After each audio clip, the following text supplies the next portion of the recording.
Hey, what's going on? It's Bill Burr, and it's time for the Thursday afternoon, just before Friday, Monday morning podcast, and I'm just checking in on you. I'm just checking in on you. Boo. I just did Kansas City. Here I come. Out here in Kansas City, I just did this amazing amphitheater outside. The crowd was absolutely fucking amazing. It was a whole bunch of people, and people were just, they weren't all liquored up. They're having a good time, but and people shouting at the stage a little bit, but it was all fun stuff, and I just had a blast. I just want to thank everybody for coming out.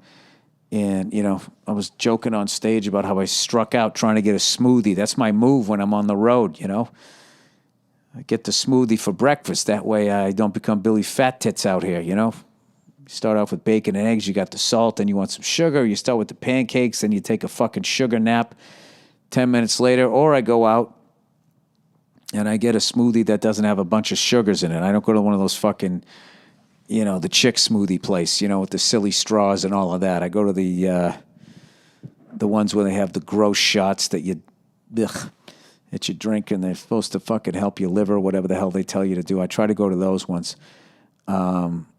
Whatever they are, they've been working for me. So I sort of Googled where to go, or I asked the fucking robot chick in the phone where to go. It tells me this place right up the street. So go up the fucking street, and it says it's open, right? So I go up there. It's fucking closed. And the sign on the door says it should be open. It's just locked, and I'm looking in there. I'm trying to figure out what the fuck's going on. So I lose my shit, as always, And then I find out there's another place up the way, about a quarter mile away. So I go, fuck it, whatever. That'll be whatever. Half a mile away from my hotel, half a mile back. I just walked a mile in. I'll drink a smoothie. Who gives a shit? Quit your whining, right? Be happy you have a show. Fair enough, right? So I fucking walk over there. The juice thing is inside of a Whole Foods. And I go into the Whole Foods, right? And it had some sort of sign there that was passively aggressively trying to tell you to get the vaccine. At least that's how I read it. I don't know what. And, I go in there, and the dude behind the fucking counter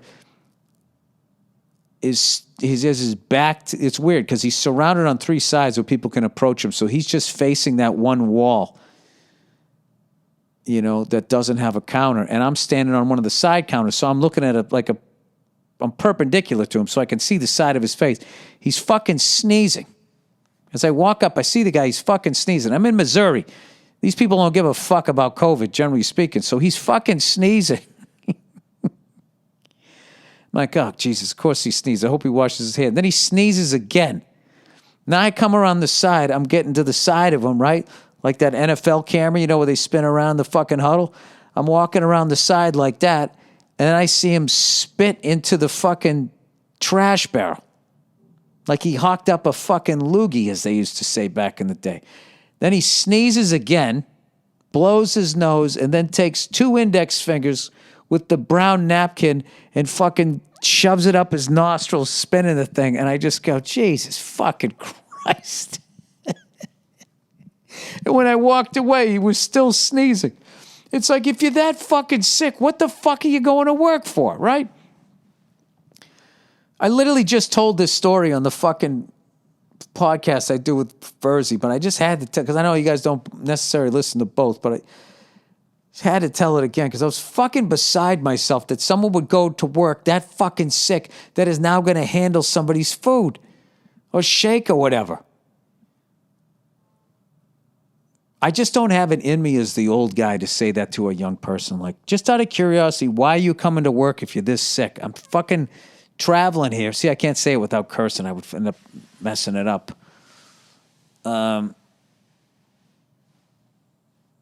It's got to be a nice way to say it. Like, hey, buddy, maybe you should go home, man. You sound sick.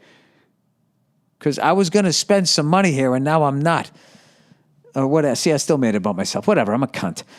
So I walk out, and then I say to this lady, I say, is there a place around here where I can walk and get a decent breakfast? She goes, nah, I'm sorry, I don't know. I go, that's cool, whatever. So I just start walking back. And then she yelled across the street. She goes, hey, right here. And she pointed to this little coffee shop. It looked like a mom and pop place. I was like, that's funny. I was thinking of going there to begin with. So I get there. He goes, you guys still doing breakfast? They're like, yeah. We don't have any breakfast burritos or any of the yummy stuff. I go, what do you got left? They go, the quiche. You got the bacon one? We have the veggie one. Of course you do. All right, let me get the veggie one. So they give me the veggie one. I go outside. I'm sitting in the sun. I'm like, fucking whatever. I take off my mask. I finally got the right fucking mask for on the airplane. It's fucking white as the driven snow. And I cut into this quiche, and there's a big fucking tomato. And it had been heated up so much in the microwave. It was like piping hot, like McDonald's coffee hot. I slice into it, and all the juice goes flying to the side and lands right on my mask.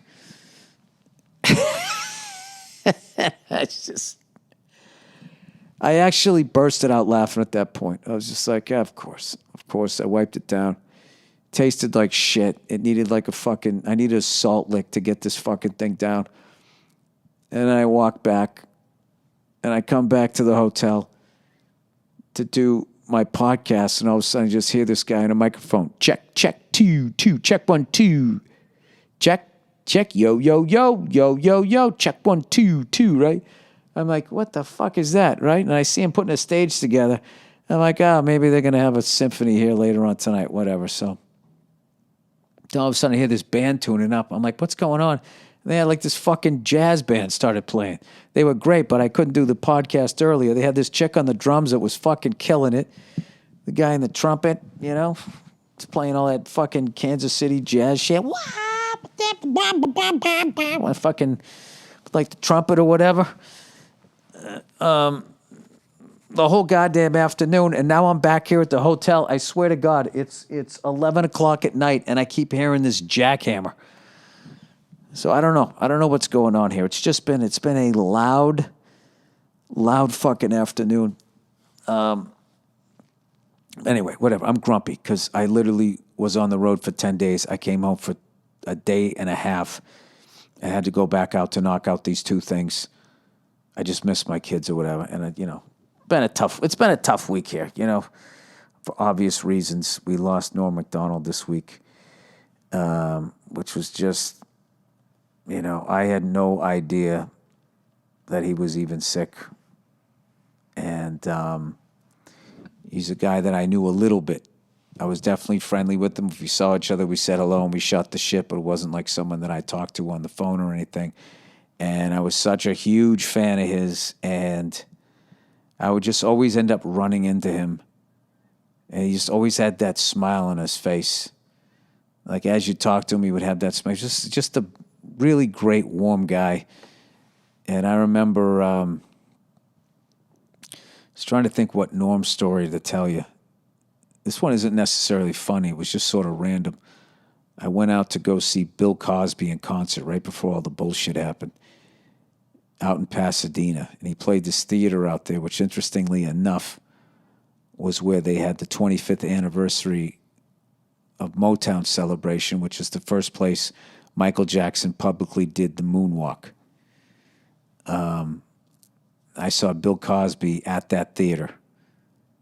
And I remember they had it all set up where they almost built him like a little living room. He had like an Archie Bunker type chair, a little square rug, and then like a side table where he put his water.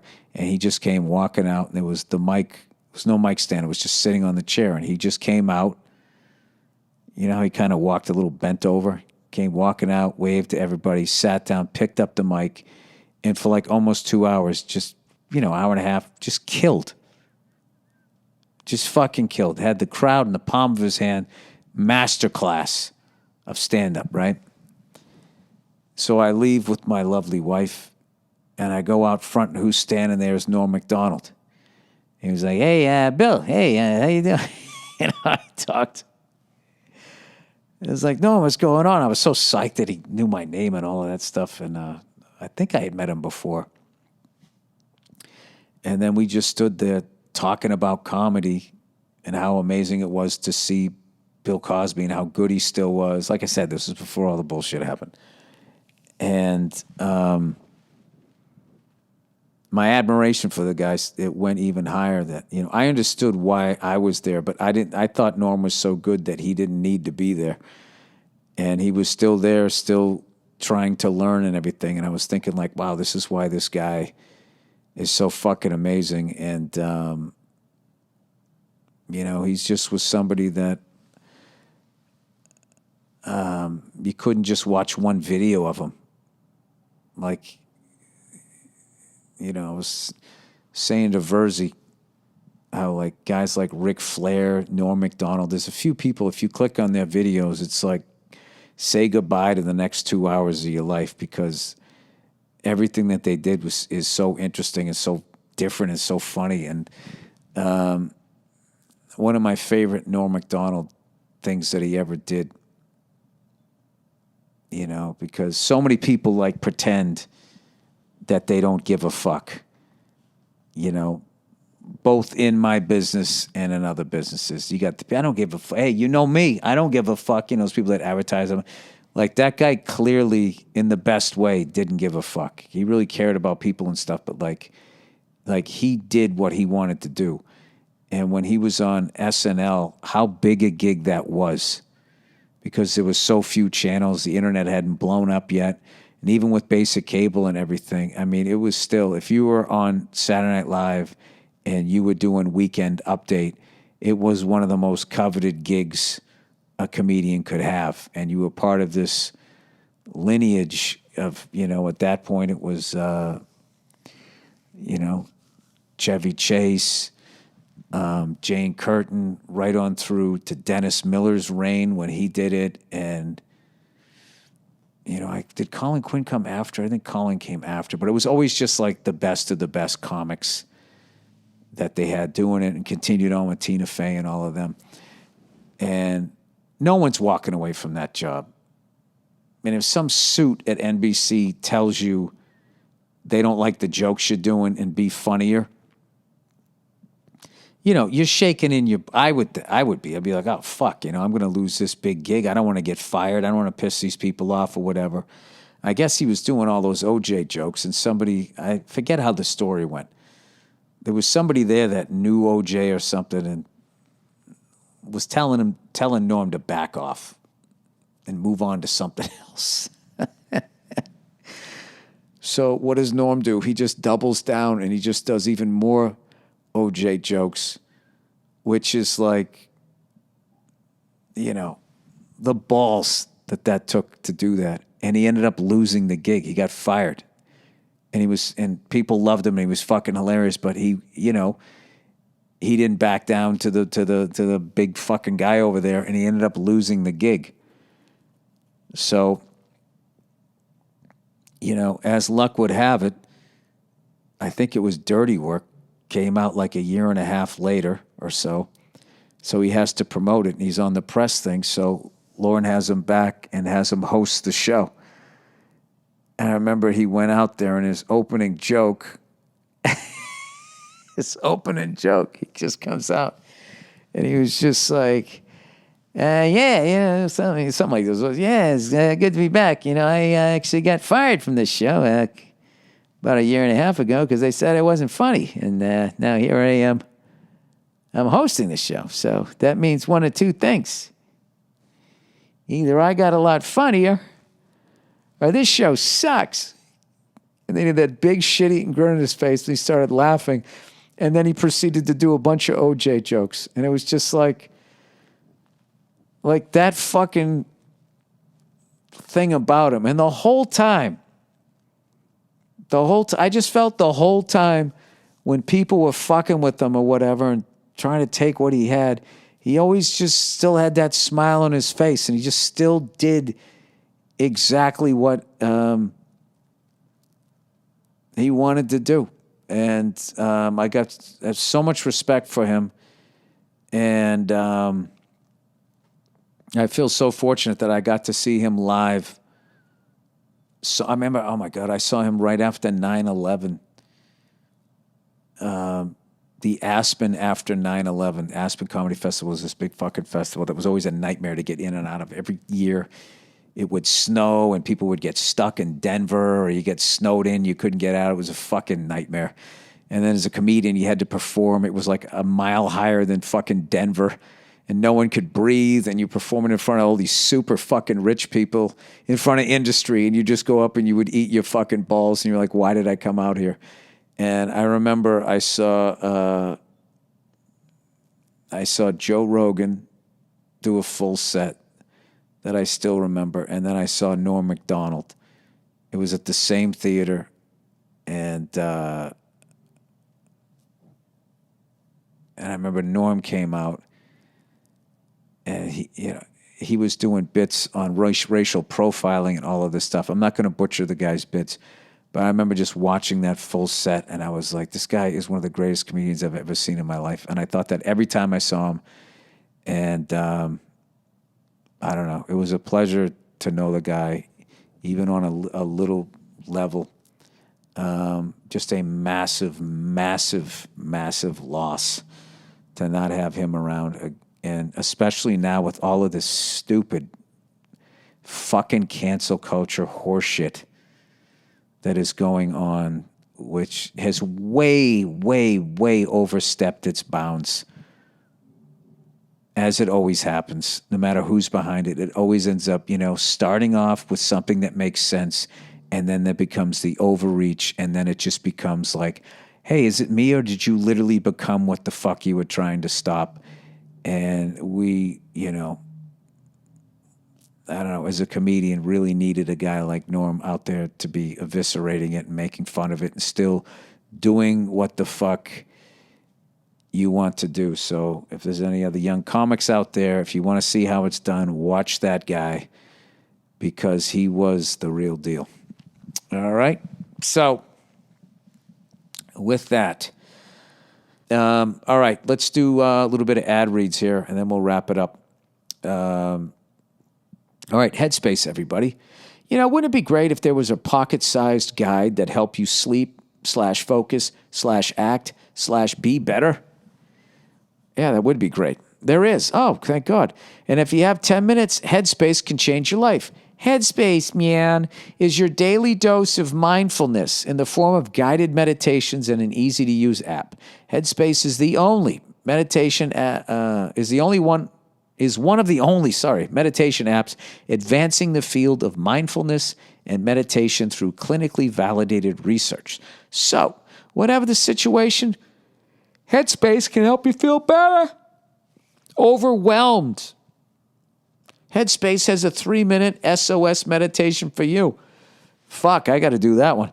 Need some help falling asleep? Headspace has wind down sessions their members swear by. And for parents, Headspace even has morning meditations you can do with your kids. What? How old are your kids? Headspace's approach to mindfulness can reduce stress, improve sleep, boost focus, and increase your overall sense of well-being. Well, isn't that wonderful? Headspace is backed by 25 published studies on its benefits, 600,000 five-star reviews, and over 60 million downloads. Headspace makes it easy for you to build a life-changing meditation practice with mindfulness that works for you on your schedule, anytime, anywhere. You deserve to feel happier, and Headspace is meditation made simple. Go to headspace.com/Burr. That's headspace.com/Burr for a free 1-month trial with access to Headspace's full library of meditations for every situation. This is the best deal offered right now. Head to headspace.com/Burr today. Oh, look who it is. Me undies. Me undies. Don't sneeze on my drink. Me undies. Me undies. Even though you're dressed in pink, doesn't mean you're cool and you're relaxed. You're fucking sneezing and shitting out your crack. But if you wear a pair of MeUndies, you could blow your nose before you make me a protein smoothie, you fucking piece of shit. MeUndies, are you afraid of the glow in the dark? Well, shield your eyes because the new MeUndies Halloween just dropped. New MeUndies Halloween just dropped. Dead. If there's one collection you don't want to ghost, it's this one. Sorry, people. with five new prints. To turn up the terror, you should summon them before it's too late. Whether you're outrunning a killer or being abducted by aliens this Halloween, be comforted by the fact that your undies are sustainable and softest that your undies are sustainable and the softest in town. MeUndies are made from natural fibers sourced from beechwood trees, making their micromodal fabric soft, breathable, and dangerously cozy. Get your spooky season up and haunting with 5 new prints. I See You, My Boo, Tricks and Treats, Lazy Bones, and Lazy Pumpkin. Available in MeUndies, bralettes, socks, and loungewear in sizes extra small through 4XL. You going to finish that? There are a lot of options to consider. But make a decision quickly because there's somebody right behind you. MeUndies has a great offer for my listeners. For any first-time purchasers, you get 15% off and free shipping. MeUndies also has a promise. If you're not satisfied with any product for any reason, you can return your order for a full refund within 45 days. To get 15% off your first order, free shipping, and 100% satisfaction guarantee, go to MeUndies.com/Burr. That's MeUndies.com/Burr, B-U-R-R. And lastly, but not leastly, Roman. Most guys have tried different ways to last longer, but thinking about baseball doesn't always work. The folks at Roman and online men's health, all you have to do is figure out why you don't make the first to third out at third base, but for some reason, it's okay to make the second out. Then I'll make you last another 8 seconds. The folks at Roman, an online men's health company, are changing the game with Roman swipes. The secret to longer-lasting sex. Roman swipes are a clinically proven way to last longer in bed. They're effective, easy to use, and fast-acting, but don't require a prescription. Roman can ship swipes to you in discreet, unmarked packaging, and each swipe's packet is small enough to hide in your wallet for whenever you need it. Why do I have the hiccups now? I'm yawning. I have the hiccups. Swipes are great. They will not transfer to your partner, so her vagina is not going to numb up with your oversensitive, numbed-up dick. You know what I mean? It's like, it's just on your dick. So you can last longer without worrying. They're super easy to use. Just take the swipe. It's like you go back to dry humping. Just take the swipes out of the packet, swipe it on, let it dry, and you're good to go. That's it.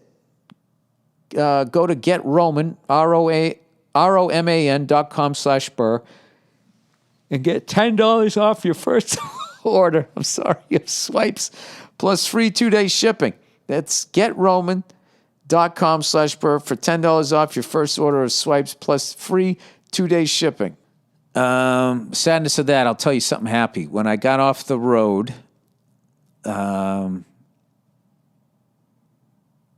it's one of these deals. Like I'm worried. Like, is my son going to remember me at this point? I was gone for fucking 10 days, and I came home, and he was coming down the stairs. My wife was bringing him down the stairs. He had the biggest smile on his face when he saw me. Huge smile. Wouldn't stop looking at me, and I was like, "Hey, buddy, how's it going? Hey, buddy, come here." And then he looked away, got shy, and then looked back, smiled again. It was so cute. And then she handed him to me, and he gave me the biggest hug. Like, he's a really good hugger because we hug him all the time. So he already knows what love is, which is the job of you as a parent, right?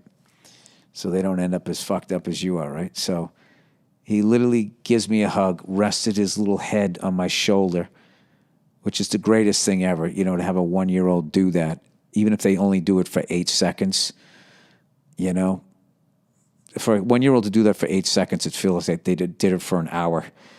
And then I was making him laugh, and he was playing with the strings on my hoodie, and I walked into the kitchen, and it was just me and him, and he laid his head on my shoulder again for like another 10 seconds. It was like the greatest thing ever.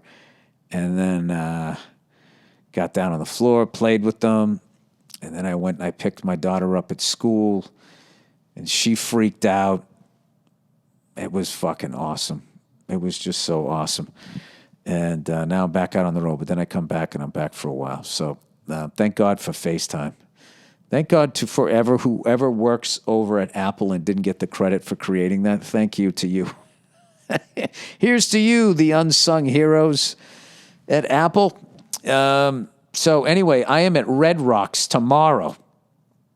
If you can, in the name of love, where the U2 made that video. There's great backstage footage. I saw one time Stevie Ray Vaughan there. Anybody, the Beatles played there. I mean, anybody who's anybody that ever sold tickets, I think eventually wanted to play Red Rocks. And I cannot believe that I'm going to get to play there tomorrow. And I am filming it. I don't know what I'm going to do with it. It's kind of like, you know, when I make like an album, a vinyl or something like that, I always try to, with each tour, have some sort of extra thing that I make for people that are just, you know, interested in hearing how, you know, my shit jokes develop over the course of a tour, or just want to hear like a different set of the same material or whatever. You know, I'm definitely going to film it. And I think I'm losing money because I'm doing it I'm filming it like a special because I just don't want to have this thing and not have it. Like, look, this is what happened. I was like, if I'm playing Red Rocks, I want video of it because I don't know if I'm ever going to be back. I just want to document that I got to stand on that amazing, gorgeous, you know, amphitheater, whatever the fuck you call it, built into the side of the mountain. It is fucking gorgeous. And then it just kept getting bigger and bigger and bigger and bigger. So now it's like a whole big production. But it's going to look fucking amazing. I can tell you that. It's going to look fucking amazing. And I'm really psyched. And, you know, I'm just not putting any pressure on myself. And I'm just going to go fuck around and have a good time. I'm doing a show tomorrow, and then I come back in the beginning of October, which is kind of funny because we're trying to like figure out what I should wear so it matches. Because right now, you know, I don't know how cool it is there. I think it's going to be like 59, 60 degrees, so it's not that bad. So who knows in 10 days, you know, because you know how fucking weather is now. It goes from like fucking summer to winter now. Like there's no fall. So I don't know what. We shall see. We'll see. We'll see what ends up happening. But I got a feeling that it's going to be I think it's going to come out great. And I don't know, watching all those Norm videos and that type of stuff, and I think it's going to inspire me to go a little harder or whatever in a good way. Speaking of going hard, man, did you guys see the MotoGP race this week? I finally got to see that. It was great to see Marc Marquez up in the lead again. Not in the lead, but amongst the leaders. And was it Pecca Bagnaia? Is that how you say his name? On the final 3 laps, Marc Marquez passed him 7 times. And then Pecca would just undercut him and get back in front of him again. It was fucking unbelievable racing. I heard the Formula One was amazing also, but Fabio Quartararo ended up coming in 8th. There was a moment there where it looked like he just kept getting past. There was something going on with his bike, which I just don't understand. I really don't understand how, like, with some of these guys, how their motorcycles can just, from race to race, like there's been races this year where Quartararo from the jump, you couldn't even catch the guy. Like the race was fucking over. And then like the very next race, all of a sudden, yeah, there's something going on. It's something going on. It's just like, did they change mechanics? Is it different altitude? Is it the temperature, the tires? Is it all of that combined that you could dominate motorcycle racing at the highest level that much, and then the very next week it's like, you know, your team ran out of money and you're riding a motorcycle that I gave you or something like that. It's really crazy. And it's also making me have more respect for, like, the Honda team with Mark Marquez or when Dovizioso was racing and he was on the Ducatis, how they just were consistently, top-notch and up there competing with the leaders. And then you look at Valentino Rossi, where all of a sudden, all these years, I know he's been slowly dropping off. He's been doing it forever. Now he's just down at the back of the pack every single week, and he's still riding the same bike. I don't know, but we'll tell you this. I went to Vegas one time, and we got in like those supercars that took them around the track, and it beats the shit out of you. I could not fucking believe. I felt like I got like slapped around when I got out of the car. Granted, I was also driving like an idiot. I didn't understand how to drive a car around a track where I thought you just like slammed on the gas, slammed on the throttle, slammed on the brakes, whatever. It's like, no, you want to smoothly go around the track and save the car and the tires. And I was not doing that at all. You just think racetrack, go as fast as you can. And but whatever. I only went around like, I think 3 times. And by the 3rd lap, I'm like, yeah, dude, I'm good. I'm ready to go, get back in the crowd and drive home the speed limit. So anyways, another just amazing race, MotoGP. I know I haven't been talking about it much this year. I've just been so super busy. And I try to watch them online as much as I can. Look at me, I'm fucking yawning here. All right, for those of you still awake after this fucking yawning here, man, I'm sorry. All right, here's something to wake you up. We got a new thing here with BetMGM. Me and Paul Verzi are going head-to-head, gambling on football games, NFL football this year. So we actually have a clip, instead of the music here, transition into the bonus half hour of a previous Thursday afternoon, just before Friday, Monday morning podcast. We're actually going to play a clip from the Anything Better podcast of me and Verzi doing our picks for this week, NFL football. To get yourselves caught up. The first week, Paul Verzi went 1-3, picking 4 games. I went 2-2. So neither one of us is setting the world on fire. But Paul Verzi was still very proud of his Pittsburgh pick against Buffalo, which is classic him. He literally shits the bed 3 times. One time he makes it to the toilet bowl, and he wants a cookie. It's just how he's wired. Anyway, I'm just fucking with you. Enjoy the gambling clip.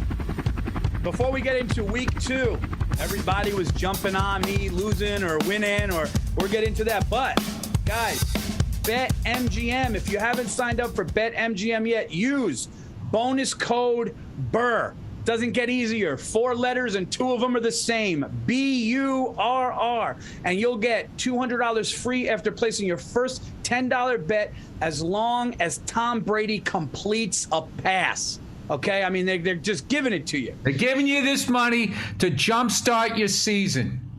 Who does that? Here's how it works. Download BetMGM app and sign up using bonus code Burr. Place your first $10 moneyline bet on the Bucks to win. You'll receive $200 in free bets as long as Tom Brady completes a pass, regardless of the outcome of your bet. Just make sure you use bonus code Burr, B-U-R-R, when you sign up. Here we go. Let's get into our week 1 recap. And again, here he is, the 2-time Jimmy the Greek champion, gets out of the gate to an early lead. I loved, by the way, I want to apologize to everybody who came at me and said, Verzi, you told me bet the farm on Aaron Rodgers. You know what? Guilty. I'm not doing it anymore. Every time I say Aaron Rodgers is going to do, they got fucking blown out. All right, thank God. I lost the Ravens. I won the Steelers and my New York Football Dude, the Ravens, I saw the first half of that, which, by the way, how great is it to see the fucking Raiders finally have a stadium worthy of what they've achieved, although they've kind of stunk for 40 years. But, like, no, not for 40 years. They went to a Super Bowl, but, like, Yeah, no, they played an old-ass Oakland Coliseum, and then they played an old-ass fucking Memorial Coliseum back to their old digs. I feel like they finally found love. They got the perfect woman. They're out there in Vegas. It looked amazing. I still wish they were still in Oakland, personally. I still wish the Colts were in Baltimore. Those fans came out, man. Those were Raider fans. Oh, dude, they got a triangle now. They got fans coming from L.A., Oakland, and then all the lunatics in Las Vegas. Dude, I got to tell you something. Vegas, those Vegas night fans are fucking insane. I'm guaranteed. Like, I don't think that they're going to get a baseball team because I heard they were. I heard it's in the works. Oh, jeez. How much hotter does it have to get, Paul, before we start building stadiums? Yeah, I heard. You know what I mean? What are we doing? More natural raw fucking materials? What? For what? Well, I don't know, but I don't know why. 140 degrees out. Thank God they can close the roof and we can crank the AC and fill up another fucking ballpark with an artificial fucking atmosphere. Stupid. I'm against all of that shit, dude. I think that if you're not willing to sit outside in the elements, that includes basketball and hockey, I think they should play in the winter, Paul. I think at some point, some generation has to step up and pay the fucking check for what we've done to the environment. And you're just going to have to sit there and take it. And we're going to have to go back, dude, like caveman days, only living for about 30 years. Like in Ben Franklin's day, right? He was a caveman, wasn't he? He was a fucking animal, I know that. Flying kites in the rain, drinking beer, banging broads. There's a guy. You want to talk about a guy that stayed at the party too long? Ben Franklin. Kept his hair long, still had that dumbass hat. It's like, they all know you're bald, Ben. I'll give you all that, except you can't play basketball outside. I'm fucking with you. No, but listen. I know. I mean, Jesus Christ, you can't even look at a star in the league. It's a foul. You're going to make him play outside? They'll flop because of wind. Nobody hit them. I just wish the Lakers could sign a couple more people. You know? Yeah. I'm just worried, dude. I'm worried for them. Yeah. Because we talk about it all the time. It's like 4 Hall of Famers, but, 4 Hall of Famers does not make a Lakers basketball team. No. It has to be 5 Hall of Famers from other people's teams. All right, let's get into the. Well, you went 2-2, Bill, and I went 1-3. So you're. Well, let's talk about the games here. I'll tell you what, I had a good pick though. You want to know my good pick was taking the Pittsburgh Steelers on the road, getting 6.5. That was I went your route on that one because Jesus, you sound like a fucking political talk show host. You fucking read the tea leaf wrong. Take it. No, I won it. I'm saying. But I'm just saying. But you lost 3. Yeah, I know. That's what I'm saying. You told everybody to bet the farm on Green Bay, and now we got to sit here watching you stroking your dick about the Pittsburgh thing, Paul. Pittsburgh thing was my pick. You went 1 for 4. No, I went 1 for 3. 1-3. Oh, one for 4. 1 for 4. Yeah. Yeah. 1-3. 1-3. Am I talking shit about 2-2? You win some, you lose some. You're 500. I did what a housewife could do. I flipped the coin, and here you are stroking your dick about the Pittsburgh fucking Steelers, who are widely considered a favorite. No, they weren't. They weren't considered in the AFC. They are a favorite to go to the Super Bowl. Yes, they are. I don't know about that. No, the favorite to go to the Super Bowl in the AFC is the Chiefs and the Bills. And Pittsburgh. Andrew, you got that? But you're right. I went 1-3. 1-3. I'll take my medicine. It's my only win. You're not taking your medicine. You were sitting there. I gotta tell you, I lost this. I lost that, and I lost that. But I got to tell you, that Pittsburgh, I was on point. It's the only thing I got. You're at the foul line. You hit 1 out of 4 shots. You going to sit there and talk shit about it?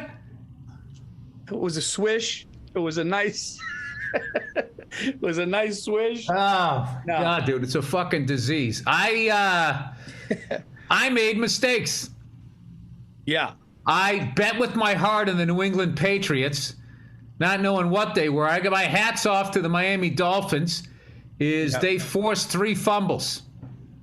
Giving them the credit, Paul. I'm not going to say we fumbled 3 times. They were good hits. They knocked the ball loose. We were in the red zone in the end.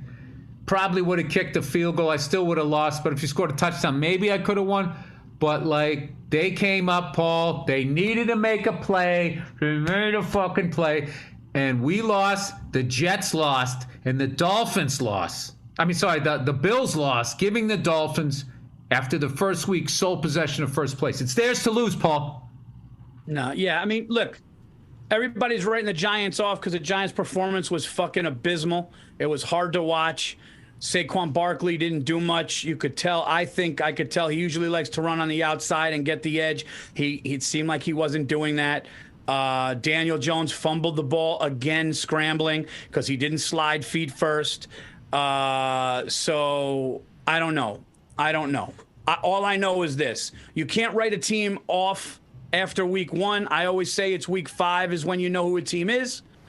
But the New York Giants look bad. They look bad. It was tough to watch. They should win that game at home with the moves they made. Teddy Bridgewater looked like fucking Joe Montana in the Super Bowl. I mean, it was our defensive backs looked horrible. It was really, dude, it was tough to watch, man. I'm not going to lie. Like, the game wasn't even over yet, and people are like, oh, just go to the Browns-Chiefs game. It's a better game. And, like, when you do that with your own team, week 1, fucking brutal. I'm hoping something changes. Dude, they're talking about firing the fucking offensive coordinator, Jason Garrett, already.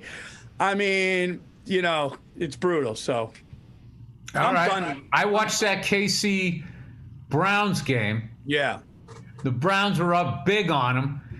And KC came back, chopped them down in the second half, came back and won. Now, I actually think that that's good for the Browns. Because if they play the KC again, it's going to be in the playoffs. They've just lost to them twice. And you learn things in losses. And both times they lost close games. I mean, the last time they played, they actually knocked Patrick Mahomes out of the fucking game. And they still couldn't make it happen. So this thing, Patrick Mahomes rested up, first game of the year. I feel like they played on the full-on Chiefs, and they just, I don't know, they couldn't put him to bed. But I don't know, man. I don't know. They play him a third time, Paul. Here's my question, all right, is if they beat Kansas City in the playoffs, does Colin Cowherd finally give it up that he was wrong about Baker Mayfield? Because Baker Mayfield has got that team like, that's one of my favorite little dramas in like sports writer versus athlete or whatever, sports broadcaster. Because he has been doubling down, Paul, like you, reminds me of you. Hey, but I got that Pittsburgh thing. The answer is no.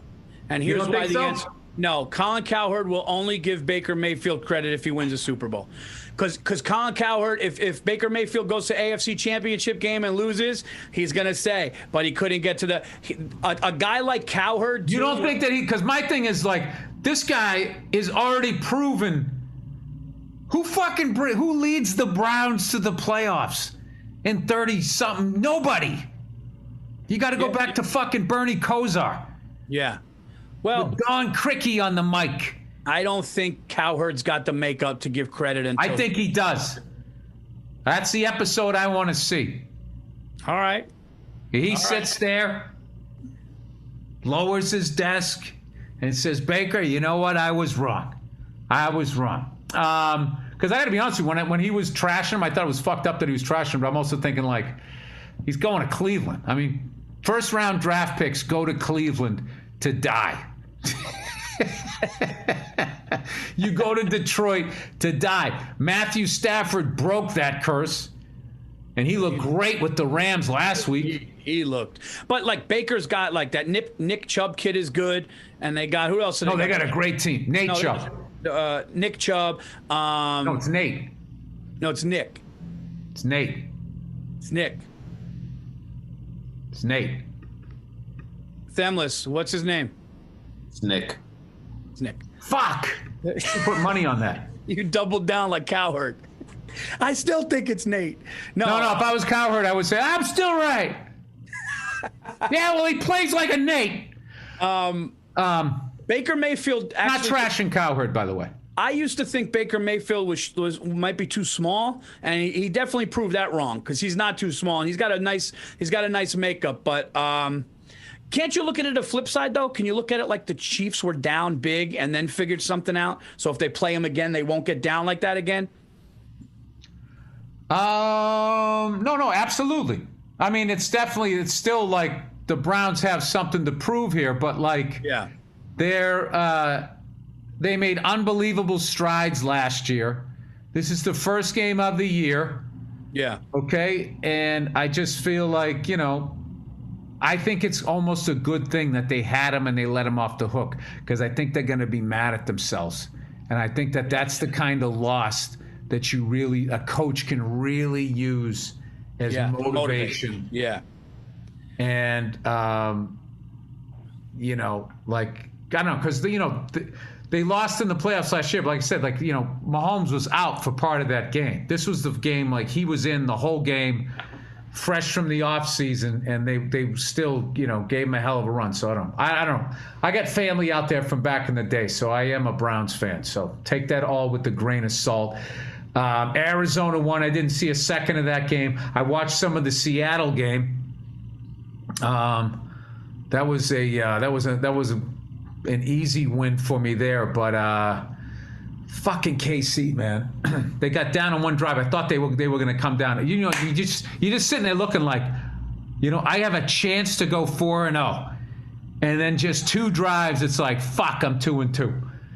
It sucks because at 1:30 my time, I'm going, oh, dude, I'm going 3-1, 4-0, and then all of a sudden halftime, and you're like, and then I'm going, the Giants, dude, the Giants are home. We're gonna turn this around. I was actually like, Paul, you are an optimist. I am. Dude, when we were at Penn State, and we were given 22 points to Ball State, and Penn State gets the ball. Well, Ball State goes 3-0. Penn State gets the ball, goes right down the field, scores 7-0. You're like, oh, it's over. Cash it in. It's a bloodbath. I'm like, Paul, there's a long fucking way to go. Let's do the fucking. You know what? I got to pick first last week, so you got the first pick, Bill. All right. Let me see if I like anything here. There's a couple gimmies. Ah, Jesus. Paul, how many times you got to get your ass kicked by fucking Vegas before you realize there's no such... Guys, seriously, on this one, bet the farm. on this one. I sound like... Verzi, who's never lived on a farm, has no idea how many acres he's giving away. I'll tell you what game I love. Yeah. Just that they're playing each other. Yeah. Is the Steelers versus the Raiders. What a rivalry that was, Paul, in the 1970s. I came into it when both teams were old in the late 70s, but that from 74 to 77, it was one of the best rivalries. That the Steelers and the Cowboys was incredible. All right, I like a couple of these games here. What do you got? Which one? I'm going to take. How do I know who's the home team here, Andrew? Who's ever second? Oh. Jesus Christ. You know what? I like the Bills. Given 3.5 in Miami. I think Miami was, when I saw them, I watched Miami a little bit. I watched the Jets a little bit. And obviously I saw the Patriots because they played Miami. And then I watched some of that Bills-Pittsburgh game. And I just thought the Bills, even in losing, looked like they were a lot deeper team. I like that bet. I like that pick. Don't say that about my bet, Paul. You fucking jinx. All right, here we go. I'm going to take, man.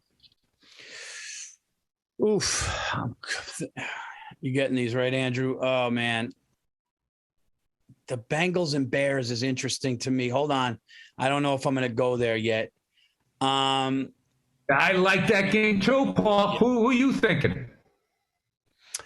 You telling me Joe Burrow's not going to come in there and light him up? I'm thinking the Bengals, but I think the Bears will shut him down. I'm actually going to do a Patriots Jets bet. Paul, 1 year, can you just say the Bengals? The Bengals was an all-girl group. The Bengals is the football team. I'm taking the New York Jets getting 6 at home against the Patriots.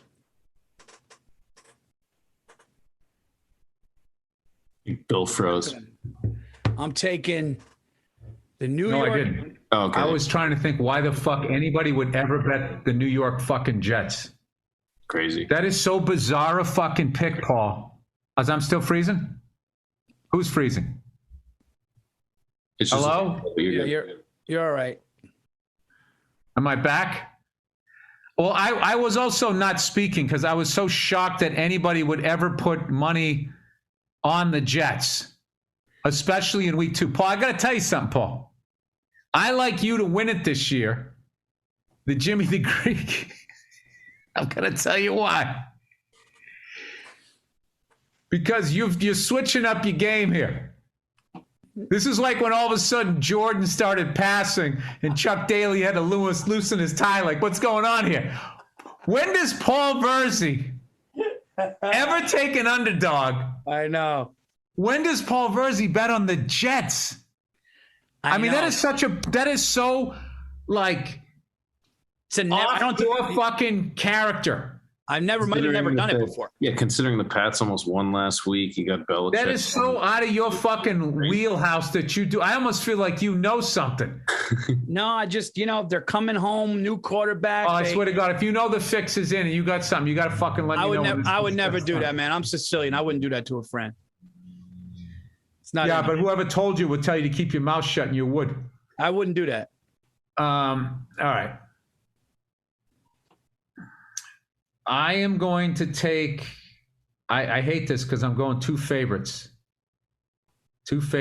I am going to bet against the Colts again. I'm dancing with who brung me. Betting against the Colts in both weeks.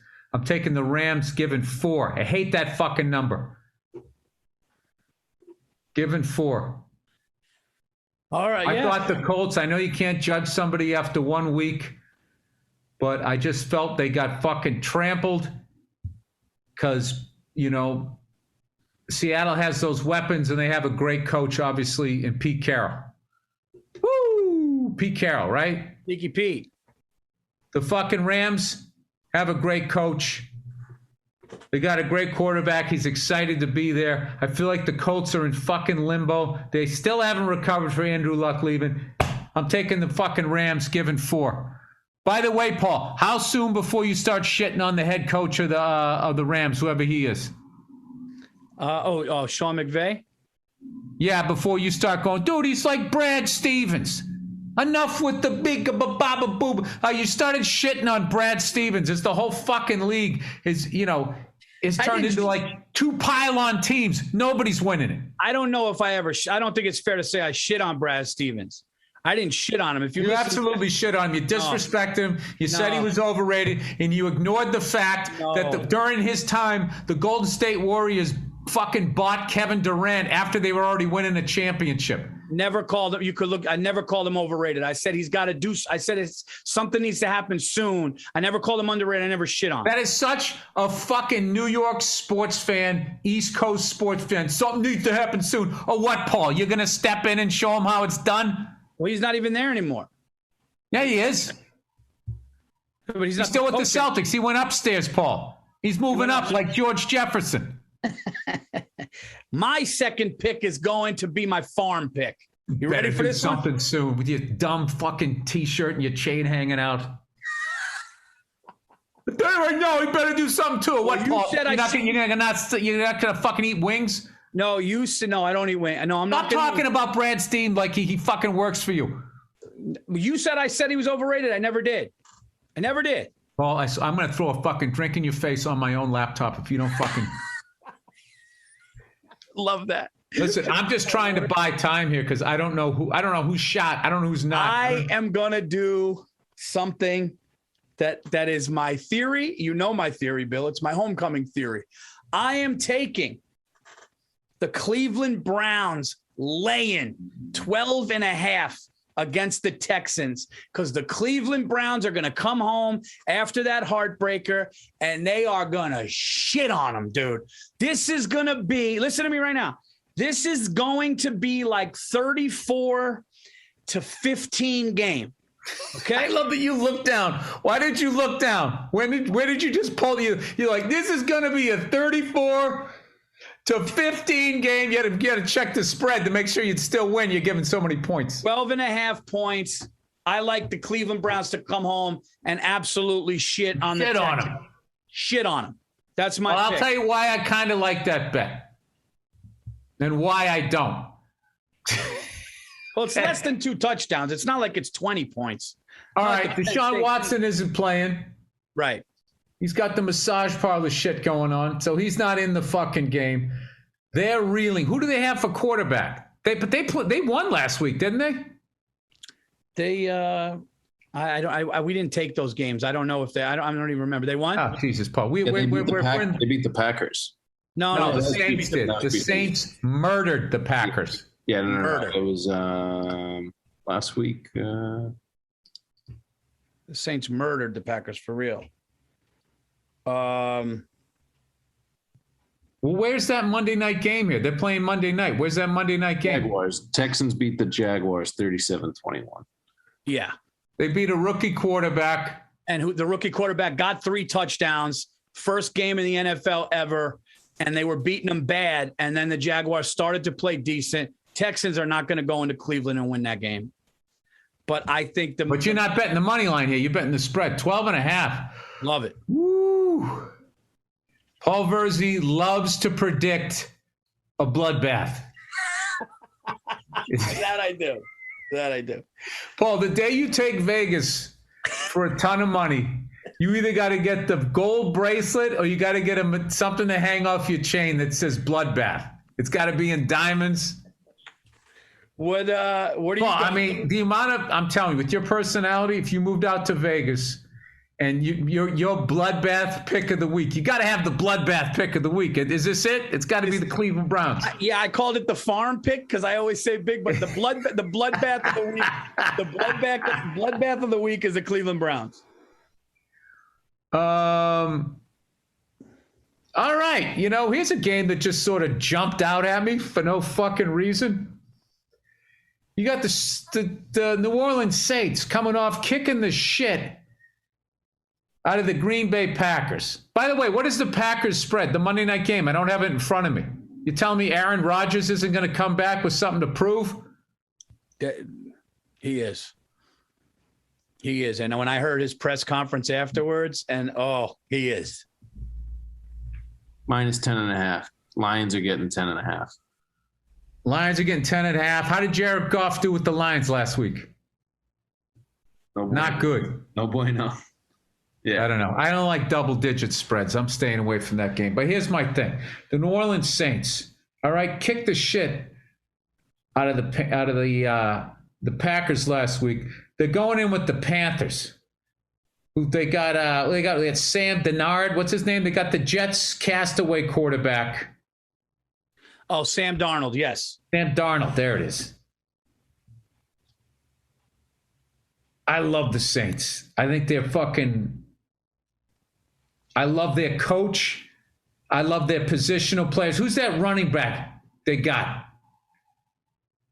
Who's that guy? Kamara. He's nasty. Yes. Jameson's coming back.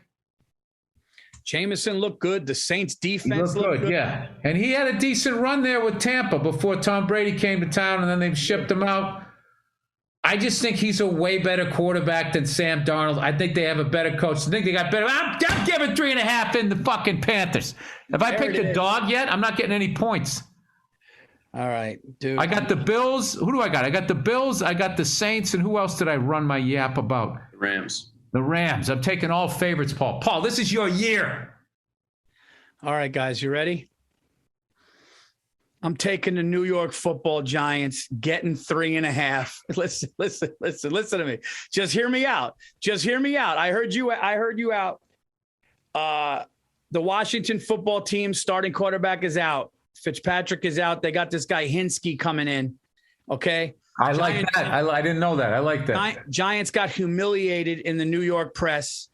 Okay. Saquon had the look on his face. The coach looked mad. The defense got embarrassed by Teddy Bridgewater.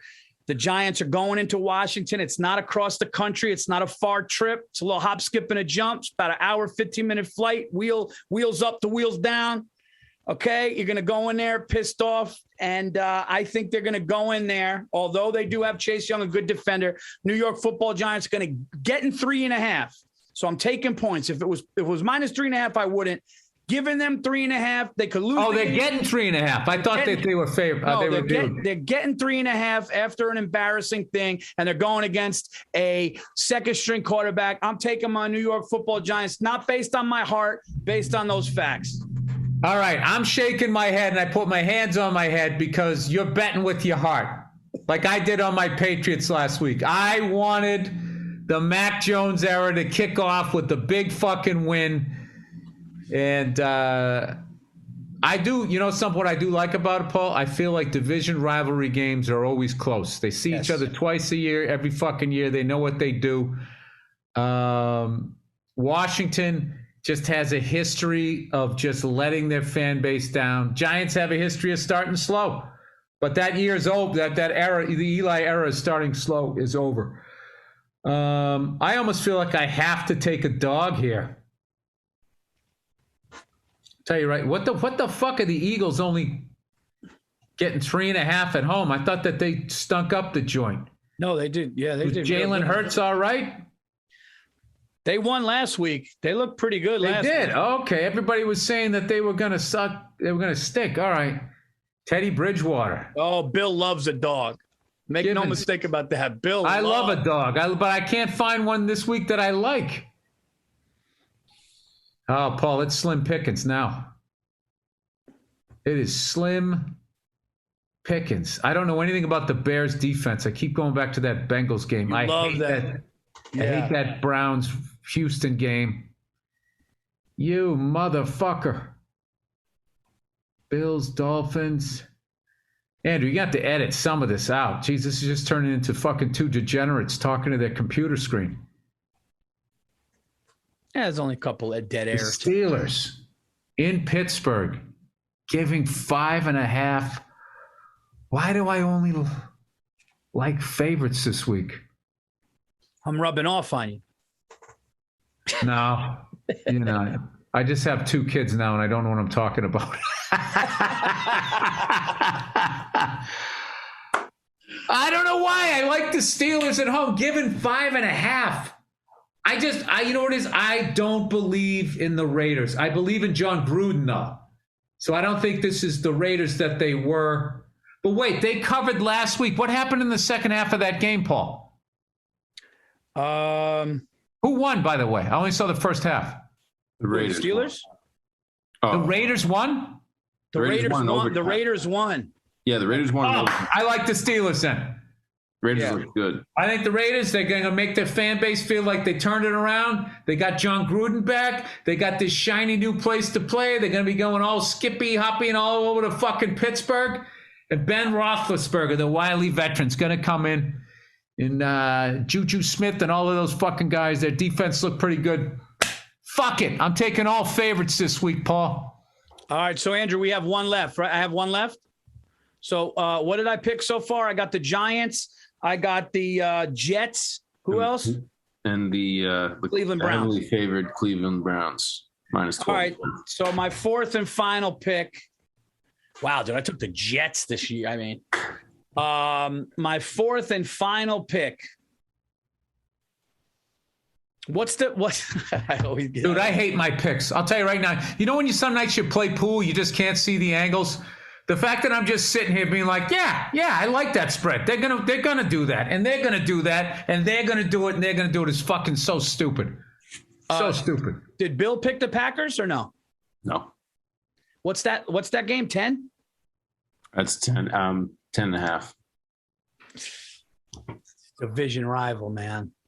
I'm taking it. They'll cover it. Give me the Lions Packers. cover. Yeah. No. Packers cover. All right. Wait, Packers are favorites. Yeah. Oh, I'm taking a lot of points this week. I'm taking Baker Mayfield's got to get cover 13, and Aaron Rodgers got to cover 11. So there you go. I got Jets, Giants, Packers, and the Cleveland Brownies. But Bill, you're off to a lead, so I got to get you. Dude, I'm up by one game. I went 2-2. You win some, you lose some. This week I didn't bet with my heart. I stayed away from the Patriots, but I just don't like that. I only like the favorites this week. It just, to me, if you just like the favorites, that just says you don't know what the fuck you're talking about. You watched ESPN for 5 seconds, looked at the scores. I'm gonna have to be either to turn this ship in the right direction, Paul. Because unlike you, I'm not excited about my record the way you were. I'm not excited that I went 2-2. To get this ship going in the right direction, Paul. Because right there, if you go 2-2, you still lose money with the VIG. Right. So I don't know what you were skipping around about, Paul. I have no idea. Well, but I'll tell you right now, that shit ends today. Well, neither of us did the unforgivable. Thank God. Don't drag me into your bullshit. I was close. The unforgivable is 0-4. Oh. Yeah, I got to either be not as good a father. We should, Andrew, we should do, Bill? If one of us go, we got to keep the record of unforgivables for the year. So if I get 2 unforgivables and he gets 2 unforgivables, then it's a wash. But if one of us, it's almost like getting a birdie or eagle on a hole. You got to make a little mark on it. We got to know how many. I think I went 4-0 twice, and I went 0-4 once. Yeah. You went 0-4 2, if not 3 times, though. I kept telling you not to pick favorites. The exact thing that I'm doing this week. So I don't know. I'm it's early in the season. All right, guys, BetMGM. If you haven't signed up for BetMGM yet, use bonus code BURR, BURR. You'll get $200 free after placing your first $10 bet as long as Tom Brady completes a pass. It's as simple as that. Here's how it works. You download the BetMGM app and sign up using bonus code BURR, BURR. First, place your first $10 bet on the money line for the Bucks to win. Okay. So if you place your first $10 money line bet on the Bucks to win, you'll receive $200 in free bets as long as Tom Brady completes a pass, regardless of the outcome of your bet. Just make sure you use promo code BURR, BURR, when you sign up. The disclaimer is right here. Hey guys, visit betmgm.com for terms and conditions. 21 years of age or older to wager. Arizona, Colorado, D.C., Iowa, Indianapolis, Michigan, New Jersey, Pennsylvania, Tennessee, Virginia, West Virginia, or Wyoming only. Excludes Michigan, disassociated persons. Please gamble responsibly, guys. Gambling problem, call 1-800-NEXT-STEP. Arizona, 1-800-522-4700. Colorado, D.C., Nevada, Wyoming, and Virginia, 1-800-270-7117. For confidential help, Michigan, 1-800-GAMBLER. New Jersey, Pennsylvania, West Virginia, 1-800-BETS-OFF. Iowa. Call or text the Tennessee Red Line, 800-889-9789. Tennessee, or call 1-800-9-WITH-IT. In Indiana, guys. There you go. Bet responsibly. By the way, Paul's shooting a special this weekend at Levity Live. If you're in New York and you want to go see it. All right, that's it. Listen to our picks. Once again, thank you to everybody that came out here in Kansas City. I apologize for being so tired here. And once again, rest in peace to the great Norm Macdonald. Just truly, without a doubt, one of the greatest stand-up comedians I ever saw in my life.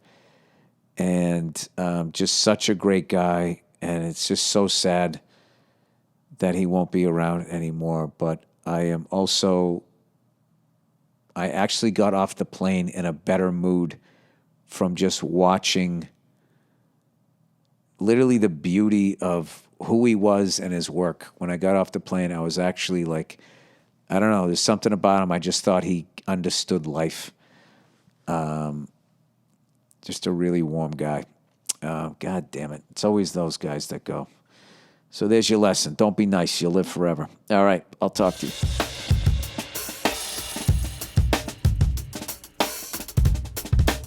Hey, what's going on? It's Bill Burr, and it's the Monday Morning Podcast for Monday, September 16th, 2013. I hope this doesn't sound weird. I don't know what happened. I think my dog laid down on my mixer.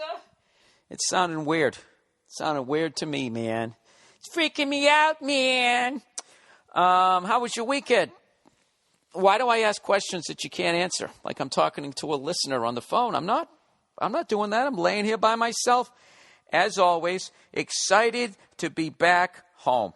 For those of you who have lives, for those of you who just happen to, I don't know, end up on this podcast, welcome. I do one of these every single week, and I have a website named BillBurr.com. And if you like what you hear here and you want to hear my fucking stand-up specials, I have a hard copy version and or a $5 downloadable version. Whatever the hell you want to do, it's right there for your takings. All right? There. Hoard myself out early, people. Showing a lot of leg early in the podcast. I don't know where to begin with this weekend. Well, you know what? Let's start at the beginning. First of all, just when I think Paul Verzi is a smart man, just when I think like, no, you know what? This guy isn't like, I don't know what the word is. Do you know, I bet you guys have a lot of people like this. I know a number of guys in this business who have these unbelievable, like, perceptive powers. Like, they see somebody, they can read them, and they can figure out situations. But, you know, you give them a simple math problem, and you just see the look on their face. And the whole time you're friends with them, you wrestle. Is this guy a smart guy? Or is he a moron who just guesses really well? Now, I'm fucking with you. I obviously think Paul's a smart guy, but, you know, we all have our moments. Paul Verzi had a moment. But right before we went to Texas, and this is the deal. We're doing El Paso on Thursday night. We're doing San Antonio Friday night. And then Saturday we're going to the Alabama and Texas A&M game, and then we're going to get back and we're going to watch the Mayweather fight. That was basically the weekend. That was the plan. That's what was on the books. Okay, El Paso is a makeup date on the Billy Red State Tour, and we added San Antonio. Okay? So one step back, two steps forward. That was the game plan. So me and Verzi are ridiculously excited because we're going to this fucking game, and we're going to drive from El Paso to San Antonio. And everybody in Texas is like, you're driving that? Oh, my God. Good luck. You're not going to see anything. There's nothing. It's going to be like driving on the surface of the moon and all this shit. This is what they tell us. So I don't know what somebody told Verzi, but evidently he's watched a couple, 2 or 3 things on these Mexican drug cartels, and he was freaking the fuck out. Like, he's going, yeah, dude, like, I don't know about this El Paso. You know, they got, like, these drug lords down there and blah, blah, blah, blah, blah. And I was like, what are you talking about, Paul? He goes, yeah, man, I just wish we had a gun or something. He kept saying how he wanted to bring a gun. And I was like, Paul, we're not going across the border. I'm not saying it's not a dangerous city. I'm not saying that it's not right next to a really dangerous city. And I'm not saying that something fucked up might not happen. But you're freaking out. And I need you to relax. And he just kept going. No, dude, we should take the tire iron and have that under the car. I mean, under the front seat of the car. Like, for when we like, this is a guy who lives and works in New York City at night. All right? This is a classic fucking New Yorkers. I'm telling you, they are no different than somebody who grew up in the middle of nowhere and lives on a farm. They're the exact same way. All they know is their world. He's so used to the danger that's familiar in New York City that he doesn't even see it anymore. And he watches one or two of these fucking hard copy 60-minute things on, people getting their faces peeled back and getting tortured and kidnapped and all that shit down there in Mexico. And all of a sudden he's freaking out. Freaking out about Mexicans as he's driving by the Puerto Rican Day Parade. You see what I'm saying? Worried that he's going to get robbed when Wall Street is right down the fucking, right around the corner from where he lives. Those people have their fingers in your fucking account already. You're worried about some hypothetical shit. All right? Where you live is third and short. El Paso, that's a fucking Hail Mary when it comes to something actually happening. So I kept going, Paul, will you fucking relax? It's going to be fine. It's going to be great. It's going to be a part of the country we haven't gone to. And we just kept asking, no, dude, I'm just saying, I'm not an idiot. I know I'm from there. It just kept escalating. And at one point, I'm yelling at him on the phone, and I screamed the words drug cartel, trying to reason with him, and then I just stopped. And you can ask him this. I just said, listen, I just said drug cartel. I'm done with this conversation. I'll see you in El Paso. So I fucking hang up. So I get to the fucking airport. I fly out, and I'm ridiculously excited to go to El Paso, Texas, and then fucking do this drive down to San Antonio, Texas. All right? That was the game plan. And to let you know a left turn's coming, how about a little foreshadowing? Here's a fucking letter, an email I got from somebody. I don't know where they live. Either in New Mexico, I don't know what, or in Texas. This is what it says. Then my heart is like, I can't wait to go here. I can't wait to make up this date. I'll probably do an hour and a half on stage. This is going to be fucking awesome. That was my intention. This is the email I get Monday morning. Thanks for nothing, Bill. I'm done with you. Twice you've ditched El Paso, and yesterday, he means like the day of the gig. He goes, I wasn't notified until 4:12 p.m. The show was at 8 o'clock. After a 5-hour drive to El Paso, basically that the show was canceled. He goes, apparently you think nothing of El Paso. So right now you got to be sitting at your desk. You got to be sitting in your shop. You got to be sitting at your cubicle. Maybe you're sitting at a bus stop. Maybe you're waiting for that fucking plane to take off, and there's some cunt telling you have to power down your device, and you don't feel like doing it because you want to know what happens in El Paso. All right, so this is what happens. I land in El Paso, and Verzi's already there. And he's meeting me at the terminal. And El Paso's a great fucking airport. It's one of those ones where there's no, am I in Terminal A, Terminal B? The whole fucking thing is in one area. It's like a mom and pop airport. Get in, get out. The security's great. It's fucking awesome. I love it. All right? So I land there, and I get off the plane, and there's Verzi. All right? Dressed like he's going to go clean somebody's fucking pool. You know, he's got these fucking basketball shorts that are hanging down below his knee, right? He didn't have on flip-flop. He had on black socks with these black sneakers. And I think white shorts, mesh shorts that hung down below. It was already a shit show. And he's got his T-shirt on, and he's sitting there with a backpack, like a book bag, like he's going to class or something, and then like some sort of duffel bag, like he's going to go to the gym in 1977. This is how the man travels. Okay? And he's standing there with like this excited, relieved, and nervous look on his face. He's at the airport, and he's fucking nervous about being in El Paso because he's convinced that he's going to get kidnapped by some drug cartel, dragged back to Mexico, and held for ransom. And evidently Obama's going to get on TV and be like, you know, we got to get this citizen back. He's done so much for this country. You know, this is what he's fucking concerned about. And immediately he starts going like, yeah, dude, you know, I was just over there. You see that they're selling a bunch of skulls. They're selling like all these skeletons and all these skulls in the gift shop. And it's that Mexican holiday, you know, that the Day of the Dead. I don't know when it is, but they celebrate the dead. It's a little weird. But whatever. Santa Claus isn't, you know, some fat fuck coming down your goddamn chimney to give you toys. And if you're a cunt, he puts some sort of fossil fuel. I love that. If you're bad, you get coal. Well, you're still giving me a way to heat the house, you dumb cunt. Why don't you just leave nothing? Why don't you just leave a terse letter in my stocking? You ever think about that? It's not Santa Claus. It's Billy Gibbons' grandfather. A lot of people don't know that. But let's continue. Speaking of Texas.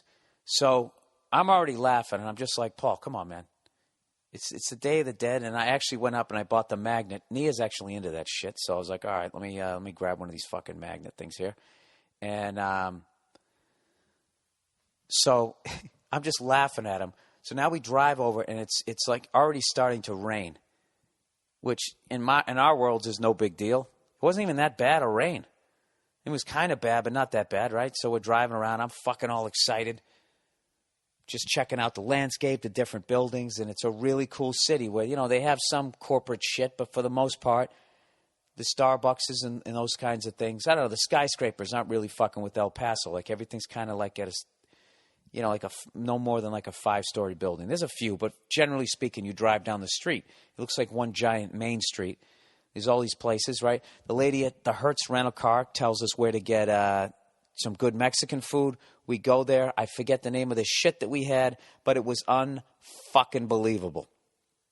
It was great. And, of course, we walk into the place, and it's some mom and pop kind of place that the locals go to. And we walk in, everybody turns to look. Verzi immediately thinks he's going to get kidnapped. He goes, dude, did you see that? Everybody's looking at us. It's like, Paul, that happens in a dive bar where you're from. Will you fucking relax? You're going to get us fucking punched in the face with that fucking look on your face. All right? Jesus Christ. So we sit down. We have an amazing fucking meal. Verzi's starting to relax a little bit, right? And I'm sitting there, and I have in this little FedEx envelope. I have the 4 tickets to to the Aggie game, and I got the 4 cigars we're going to smoke, all right? And, for the 4 people going to the game. And I just keep holding on to that thing. Like, I might as well have had it handcuffed to my wrist. I was so paranoid that I was going to lose the tickets, crush the cigars, and just fuck up the whole weekend. So we eat. It's awesome. Then we drive down the main street, and Verzi's just going, yeah, dude, I don't like this. I don't like this, right? He's all fucking nervous. And we get to the hotel. It's a fucking hotel. They check us in. Everything's all good. We get up to the rooms, and I call the venue. My T-shirts for the Red State Tour had shown up. Everything's looking like it's going to go good. Then it starts raining a little bit more. But once again, actually, when we were going there, too, there was some streets that were blocked off because of flooding. And I'm like, it's kind of a desert out here, so I guess they don't handle the rain too well. But I wasn't thinking anything. And then all of a sudden, my agent called up along with the promoter, and they said, listen, the first thing they sent me was that the venue got switched, which should have been the first red flag. They said the venue I was supposed to perform at lost power, and they were having a little bit of flooding or something like that. I was like, I'm looking out my hotel window like, really? I had no idea. That doesn't seem right. So then they they said change of venue. It said, please wait. Let me confirm that. And I said, all right. So I sat there. And all I'm thinking is people are driving into the fucking show. I don't want to start the show and have half of them go to the wrong theater, the other half go to the right theater. So I say, fuck it, and I tweet it out. And I say, the venue's been changed. It's now over here, but blah, blah, blah, blah, blah. About a half hour after that, my agent and the fucking promoter call up, and they say, listen, we're now having problems at the other theater, like there might be a power outage. And because of the flooding and roads and all this type of shit, people, like, maybe half the crowd is going to show up. So I was like, all right, wait a minute. Now, if only half the crowd shows up, does that other half get refunds? And they said no. So what do you want to do? Do you want to do the show, or do you want to reschedule it? So at that point, I'm going to fuck over half the people. So I said, no, let's reschedule it. I'll fly back out here. It's only, a couple, 2-3 hour flight. I'll do it again, and, I'll figure something out. Let's reschedule it as soon as we can. So I went on Twitter. I deleted that one, and then I sent the thing. And I knew that there was going to be people like this guy who's fucking pissed. All of that shit happened between 2 and 4 o'clock. So my apologies to the person who's done with me. But, and I said on Twitter, to quote Breaking Bad, and Huel/Lavelle Crawford, who's a fucking phenomenal comedian and actor, was an act of God. There was nothing I could do. What was I supposed to do? So I apologize that it didn't happen. And then, me and Verzi went out and got absolutely fucking hammered and spent as much money as we could in El Paso, killing our livers and brain cells. We went to a bar, and I ran into a couple people that were supposed to come out to the show, and they kind of explained to me that because it doesn't rain out there a lot, that the ground's really dry and it can't absorb it, and it just kind of flows down right over the top of it. I have no idea, because that looked like a above average rainstorm to me. And so whatever. So I am going to reschedule it.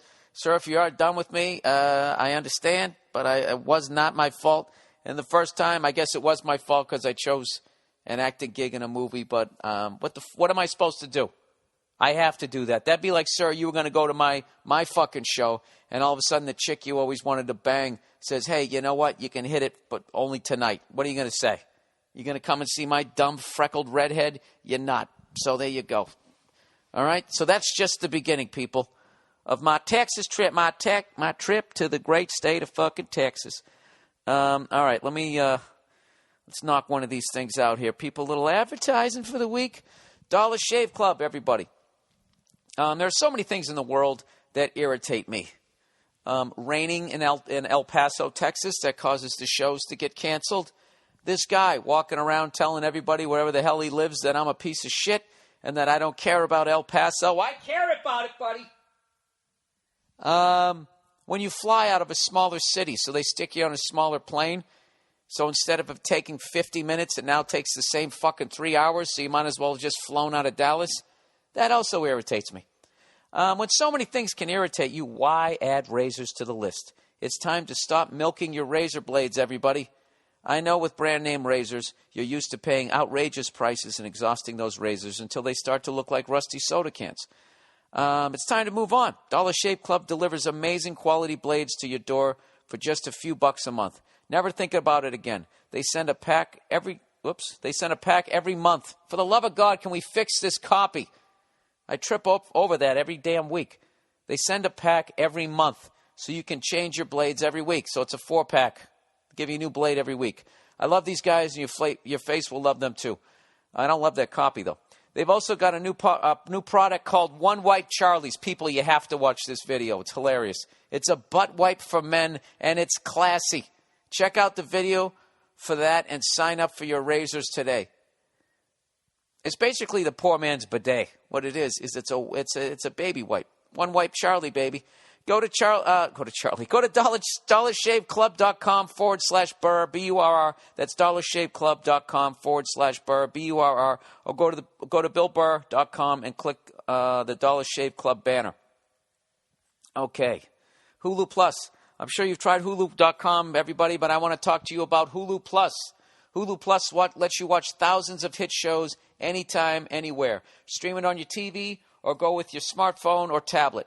Why stand in a line or ride on a train and just stare at your feet? You could be watching your favorite shows on Hulu Plus. Hulu Plus is a great way to binge watch your favorite TV shows. It has tons of episodes from great comedies like SNL, Community, Modern Family, South Park, Family Guy, and thousands of other shows. It's only $7.99 a month. That's $7.99 for all the shows and movies you can watch. Catch up on current shows, binge on old favorites, or catch a great movie. You can do it all on Hulu Plus. Right now, you can try Hulu Plus for a couple of weeks free on me when you go to the podcast page at BillBurr.com and click the Hulu Plus or go to HuluPlus.com/Bill. Please make sure you use HuluPlus.com/Bill so you can get an extended free trial and so they know that we sent you. All right, that's it. HuluPlus.com/Bill. Okay. All right, let's continue on. So, unfortunately, for the second time, the El Paso gig did not happen. I don't know why. I have no idea why. It didn't seem like it was raining that bad. I definitely saw a lot of emergency vehicles. There was definitely a lot of, flashing official lights. I know I had to make like 3 detoured turns because the roads kept getting blocked off. But I don't know. I'm determined to make this show happen. Maybe the third time will be a fucking charm. All right. So, anyways, me and Verzi go out, and we watch the Patriots Jets game, and he's cracking up because I have the entire Patriots offense and defense and Jets offense and defense written down on 2 cheat sheets, flipping them over and that type of stuff, so I know what the hell's going on because I'm obsessed with watching the offensive line this year, and I'm also enjoying watching Brady playing with the level of talent that he has at the wide receiver position and watching him getting frustrated and trying to get those guys all on the same page. And I already saw a huge improvement between the first week and the second week, especially from that Tompkins kid. The first week he had a brutal week. I think maybe he had 1 catch. He bumped into another receiver on like a pick play down by the end zone. And I thought he was 100% better. And I know it was a sloppy, ugly game, but I like this shit. I like watching a team rebuild. Like I said, it's very healthy for the fan base. It's kind of like a forest fire where it's necessary. It's kind of a horror show. You don't want to see it, but it's necessary, you know. And when a team has to rebuild, what it does is it burns off a lot of the bandwagon. I actually got into it with a buddy of mine. He was sitting there saying that Belichick is overrated, and what has he done since 2004 when last time we won? It's like, I don't know, went to 2 more Super Bowls for a grand total of 7 Super Bowls that he's been to. Is that right? 3, 5, 7. Yeah, and he's won 5 out of 7. You know what I mean? I don't know what the fuck your problem is. We went to a Super Bowl 2 years ago. That's like some New York, Philly, Boston shit where it's like they're so fucking, I don't know what, so quick to pull the trigger and be like, fuck this, I'm out of here. You know, I mean, a lot of shit happened. We lost Welker to free agency. We didn't want to pay him, but we've always done that. That's been our model. We let Ty Law go, Lawyer Malloy, all the way back. We let all those guys go when we felt they wanted too much money and that it was going to affect the overall level of what we wanted to do. Belichick has always, you know, traded his way out of the first round. He's rather get a second-round guy. We could have had Des Bryant. He goes, I don't want to get that fucking guy. You know, he doesn't like that flash-type shit. He just doesn't. And it's when you want too much money, he lets you go. He's been doing that forever, and it's worked. So I'm not questioning the guy. And I'm going to enjoy watching them try and, win some games this year in the what looks to be very weak AFC East. I'm going to say some really obvious shit this week about football. I watched the Broncos-Giants yesterday, taped that game, and Broncos are obviously the team to beat. I didn't know they had Holiday, too. Being an LSU fan, I was trying to keep an eye on him when he went to the Texans. He just was so exciting to watch when he played for LSU. I didn't get to see him too much. I know he took back a kickoff and a punt in a playoff game last year, but now the Broncos have him. He took one back. So now their special teams are a threat. They got a great defense. Their offensive line is ridiculous. They got that dude, the hell's his name there? No Sean Moreno. And Peyton looks better than he ever did. So obviously that's the team to beat. The usual powerhouse teams, the Patriots, Steelers, and them, they're not looking too good. Somebody, for the love of God, figure out the fucking San Diego Chargers for me. Jesus Christ. Those fucking guys. What they're doing to their fan base. If I hadn't been down to a game and had such an awful time, I would actually feel bad. I actually still do. I feel bad for most of the people because I'm sure most of the people were cool. It's just a cunt sitting behind me. But I got to tell you, even after watching the Broncos handle their business with the Giants, I have to tell you, watching Seattle and the 49ers it was a whole other level of professional football. And even though Seattle really really handled the 49ers, I've just watched enough football to realize it's only September, and that doesn't mean shit. It's definitely a good thing. You won the game, but that by no means basically says, well, you'll definitely beat them again, and then you'll beat them again if you have to win, if you got to play in January. It's probably going to go back and forth. But I got to tell you, that dude Richard Sherman, not only is a fucking phenomenal player, but that guy's fucking hilarious. Somehow I missed last year when he yelled at Brady. I missed that. You know what it is? I don't watch pregame and postgame analysis. I just can't sit there and watch about people talking about people getting it done and not getting it done and what people have to do that day. It's like, I don't know. That shit drives me. Well, you know what I really like? I like when they cut to that guy who knows the rules and he can break down what the fuck just happened. I like that stuff. And I like listening to former players tell stories, but like analysis of what just happened or what's going on. So I usually just shut the thing off. And so whatever. I saw the Brady thing, and then I watched that thing where he came at Skip Bayless. He said, I'm better at you in life.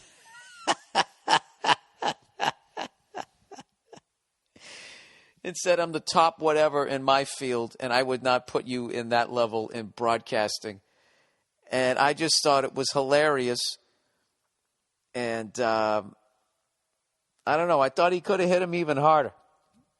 You know what he should have said at some point? Richard Sherman should have said to Skip Bayless when Skip was disagreeing with Sherman that he was one of the, I guess, top guys in the league, whatever the hell the argument was. What he should have said to him was, he should have said, yeah, what do I know? What do I know? I just play for a real professional football team. I don't play in a fantasy football team. I just do this for a living. I play football for a living. You watch it. Yeah, why would I know?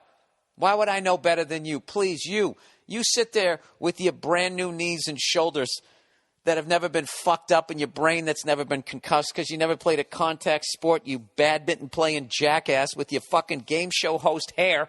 Why don't you tell me? Why don't you tell me who the best fucking cornerbacks are in the league? If he went that way, I already loved what he did. So I'm looking forward to that. He was funny. He went up, he pat his old coach on the ass after he beat him. I think that's really funny, especially if you get the job done. But if you are going to run your mouth, he better hang out on the field if they lose. But like I said, I don't know much about him. But Seattle looks they look amazing. And I was laughing my ass off when I saw Pete Carroll doing the woo. He's got more of an edge to him, though. He used to just look like he was Robert Young on Father Knows Best, to bring out a fucking reference from 60 years ago. He used to look wholesome. I don't know what happened to him at USC. I know some dirt went down, And do you guys see the cover of this is why I don't fault Pete Carroll. Did you guys see the cover of Sports Illustrated this week talking about all the stuff that happened at OSU and all the filth and the sex and the scandals and the boosters and all that type of shit? I think at this point, Sports Illustrated has done a cover story about probably half the football programs. They write that article every fucking year and a half, 2 years, about some sort of scandal about either football, basketball, whatever sport that's going on, and they act like it's shocking. Here's the deal, okay? If it wasn't for these football and basketball programs and the money that they generate, most people's fucking campuses would look like El Paso, Texas. I'm fucking with the El Paso, but you know what I mean. They'd look like there would be nothing there. The sports programs build all the dormitories. In that article I read, the Pac-12 signed a $3 billion TV contract. And these kids are going out there, doing lifetime damage to their bodies for no fucking money. For no money. I know a lot of people go, what do you mean no money? They get free education. It's a joke. Let's say they had time to fucking go to school. Okay? Let's just say they had time to do. Let's just say that the schools also only drafted people who could actually, only signed people who could actually handle the school workload. You know what I mean? They didn't get somebody who flunked everything in fucking high school and found a fucking loophole and then stuck them in the basket weaving class. Let's say they actually fucking tried to educate them. You don't have time. With that, I don't know. I don't think you do anyways. I'm going Skip Bayless here. I never fucking played. And then secondly, if you get hurt, they take away your fucking scholarships. And they're not trying to educate you. And even if they do fucking educate you, the amount of fucking money generated versus what it costs to stick you in a fucking dorm is a joke. It's a fucking joke. So, I don't know what the solution is. I don't know if you pay them. But I understand why those boosters come around and give the money. I get it. It's fucking ridiculous. Look, if I go to some fucking strip mall and I give a great show and I sell a bunch of tickets, I get compensated. You know what I mean? I don't, and these guys play in front of an entire stadium. Entire fucking stadium, sold out, nationally televised fucking games, and they don't get anything. They get like a $15 stipend. $15. I mean, I guess you could feed you and two other teammates if you went to Macdonald's. I don't know what. But anyways, I'm just saying it's a filthy fucking business. So I don't need Sports Illustrated to expose what you already know that's going on. I mean, Jesus Christ. It's the same story they've been doing forever. And then they get some hot girls there and they fucking bang the recruits so they feel like, wow, I'm going to be a rock star here. Yeah, exactly. Exactly. They're doing what they're supposed to be doing. They're trying to make money. And that's how the game's played. All right, so anyways, so the El Paso gig gets rained out. And I was anticipating way more emails like that. So people of El Paso, you're very understanding. And the person who's pissed at me, I get why you're mad at me. But I can't handle the weather or the topography is beyond my control. All right? So I'm going to reschedule it. And, if you don't show up, I understand why. Yeah, go fuck yourself. It fucking rained and they cancel it. I didn't, Jeez, I'm done apologizing. All right. So next day, we wake up in the morning, and we're going to go drive from El Paso to San Antonio, Texas. And everybody is telling us that, like they said, there's nothing out there. It's going to be like driving. They're like laughing at me that I'm going to do it because it's like a 7-hour drive, 8-hour drive or whatever. And I got to tell you, it was one of the most beautiful drives I've ever gone on in my life. Verzi's freaking out. Like, he was worried that between El Paso and San Antonio, somehow we were going to get abducted driving. The speed limit's 80 miles an hour. So I'm doing like 87, 88. Got the cruise control set. We're fucking flying. I don't know what he thinks. Somebody's going to jump off, down a highway. I don't know what he thought was going to happen. And if you saw what was on either side of us, anybody who comes at us is going to be like hallucinating from lack of water. It looked like a spaghetti western out there. It was absolutely fucking gorgeous. If you ride a motorcycle, that would be a great one to go. I would definitely wait till it wasn't so fucking hot out. I'm telling you, we saw fucking everything. We saw vultures on the side of the road. The real ones. The ones with the Hellboy heads. That fucking all red head. And the fucking those black feathers just picking apart this carcass.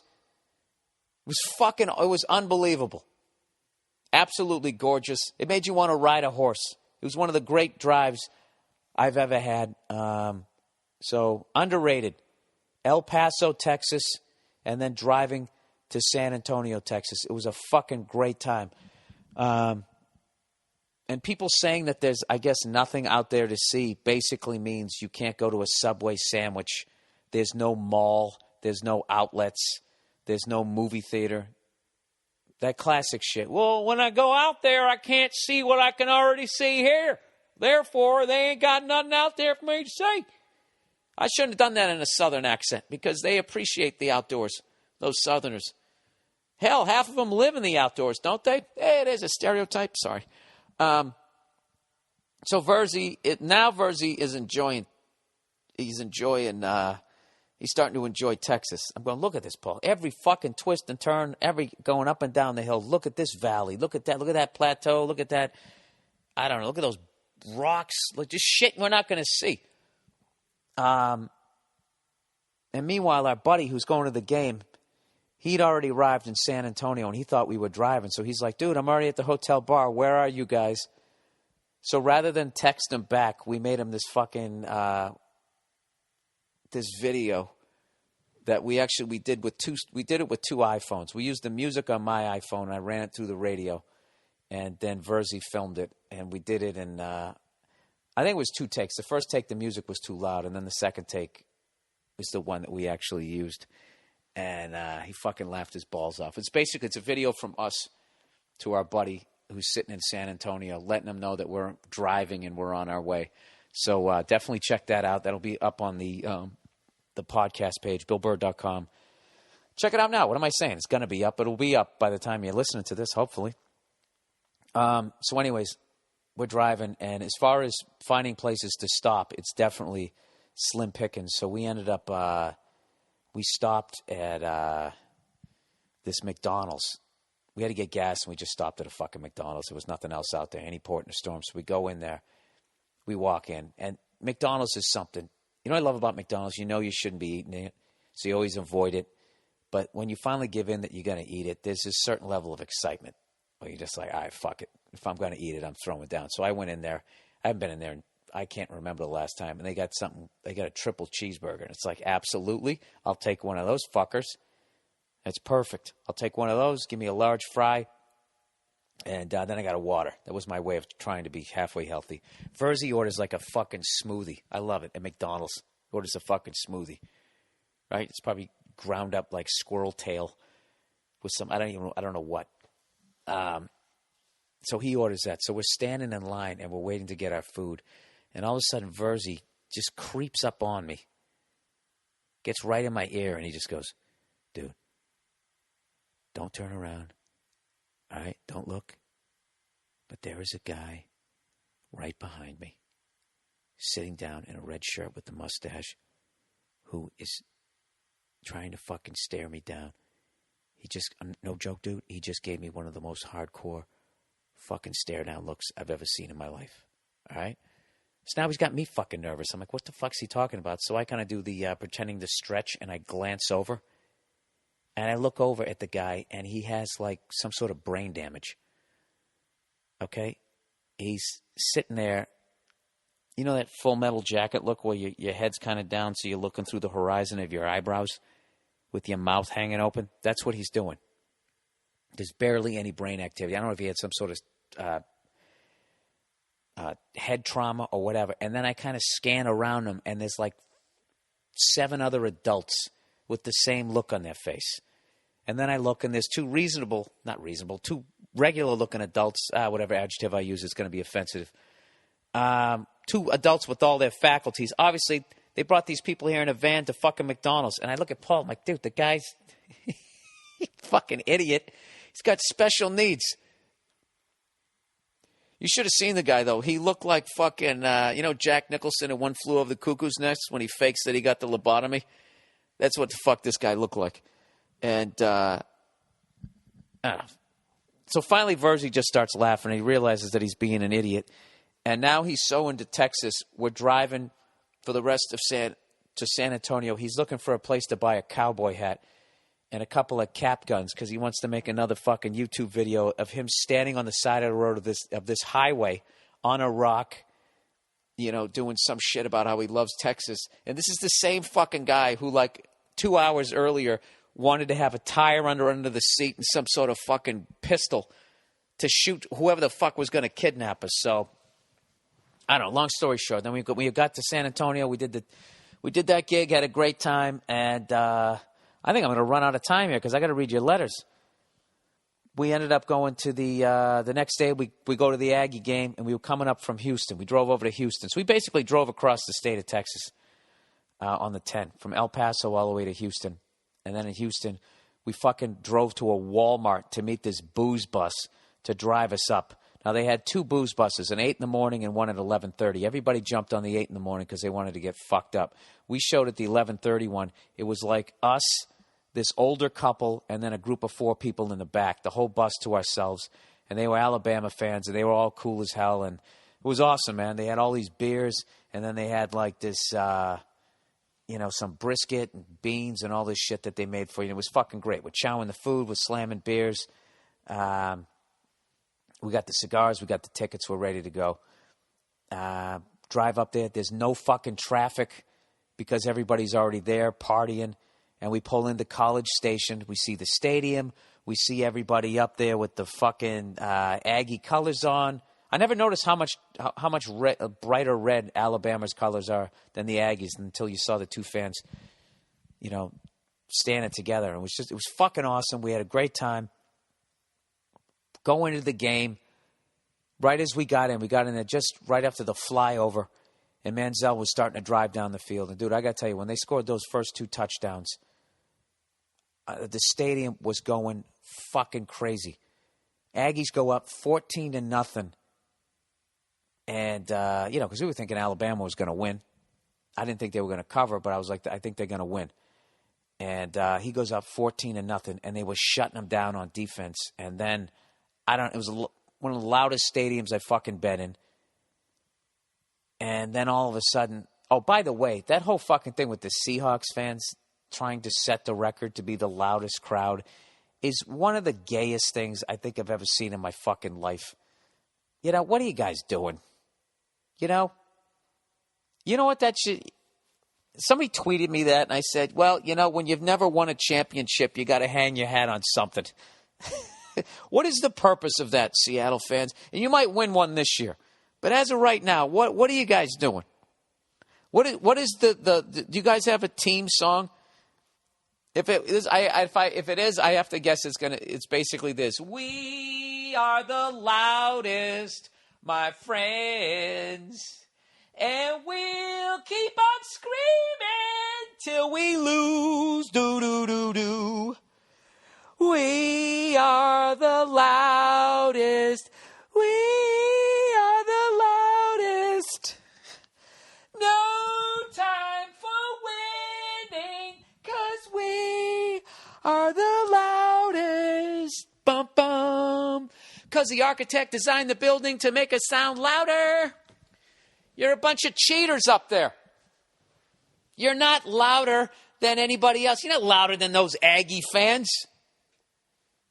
They had some rooftop orchestra fucking pit to keep it all, contained. They'd sound loud too. This is the thing, people. I went to a game there. I heard how fucking unbelievably loud it was, but I looked at the fans and you weren't yelling any louder. There was no guy like fucking punching himself, like how you could yell louder than any other human beings. We're basically we all came out of the same fucking mud puddle. You can't yell louder. You're no more passionate or nothing. You just got that little rooftop thing there holding it in. You know why? Because for all these years, you've needed that extra help. All right? But enough. Just win a fucking championship. Win a goddamn champ, which might happen this year. I hope it does. Because when it does, you won't waste your time on stupid, pointless things like trying to be the loudest. You think you're louder than Kansas City Chief fans? Those fans are loud, okay? And they've had nothing to cheer about for fucking years. So anyway, we go in there, the fucking Aggie game. It's ridiculously loud. All natural, too. No PEDs. No architect trying to help them out. Just fucking completely natural. Christ, they didn't even have a third of the stadium was missing. In one of the end zones, they just had these little bleachers. You could see the dorm rooms, the traffic going by. You look far enough, you could probably see a cow taking a shit out in the field. So anyways, they go up 14-0, and then here comes fucking Bama. 14-7, 14-14, 21-14 Alabama, 28-14 Alabama, then halftime. And I got to tell you, they took the fucking air out of that stadium. All right? Fucking Aggies. Did they get the ball back? I think Alabama had it first. I don't remember. I was pretty hammered. But all I know is that they stopped them or whatever, but then the Aggies start fucking driving, and then they throw a fucking pick, and the guy takes it back. 35-14. 5 unanswered touchdowns. And one of my buddies that I'm with, who's in the semi-pro football Hall of Fame, all right, which is a fucking accomplishment, more than Skip Bayless ever did. Why am I attacking Skip? I just think it's funny to make fun of that guy. I don't give a shit about him either way. He was just talking about Alabama's offensive line and just saying, like, they're blowing them off the ball. I don't give a fuck what weapons you have. If you win in that war, you're going to win the fucking game. And he was saying how what's-his-face was going to run up the score because they lost last year, or they got beat last year. And I can't believe, once again, I get unbelievably depressed. I just want to see Alabama fucking lose. This is the second year in a row. But then all of a sudden, here come the Aggies. 35-21. Okay, they're kind of back in it.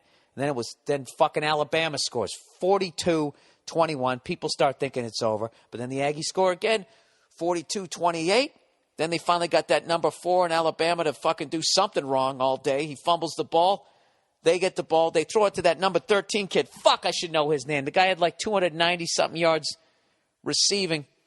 God damn it. I'm the worst.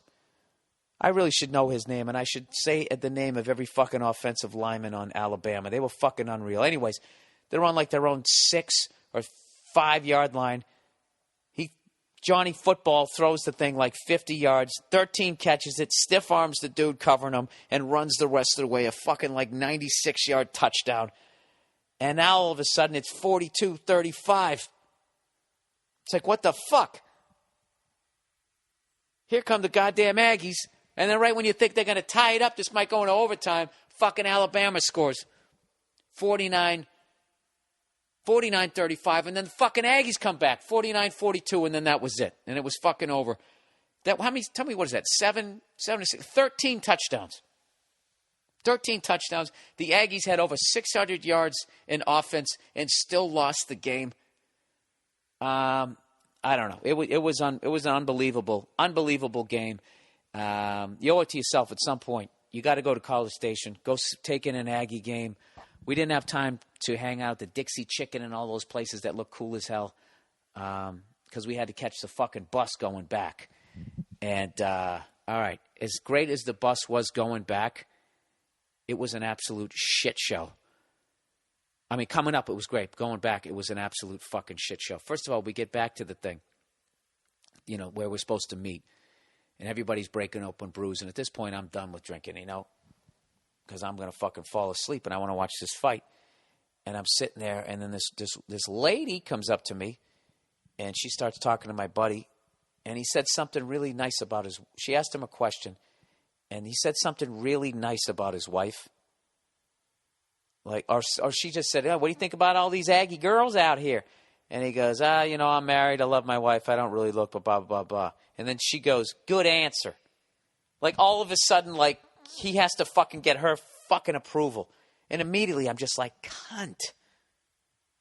Cunt. When you got to whisper it? Cunt. Right? What a fucking good answer.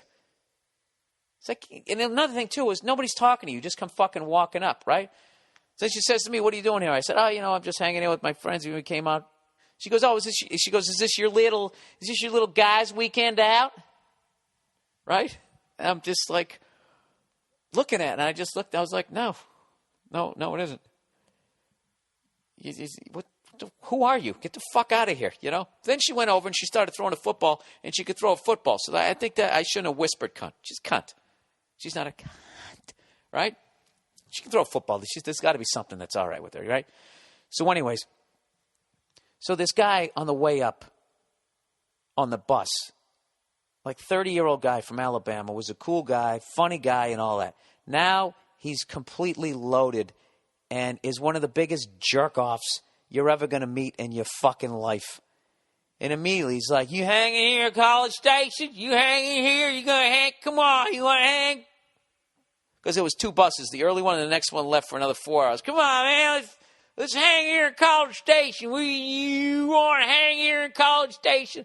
And I'm like, no, I'm on the early bus. And all I'm thinking is, thank God this fucking jackass is not on the early bus, because I don't know what happened to him, because he was a great guy on the way up.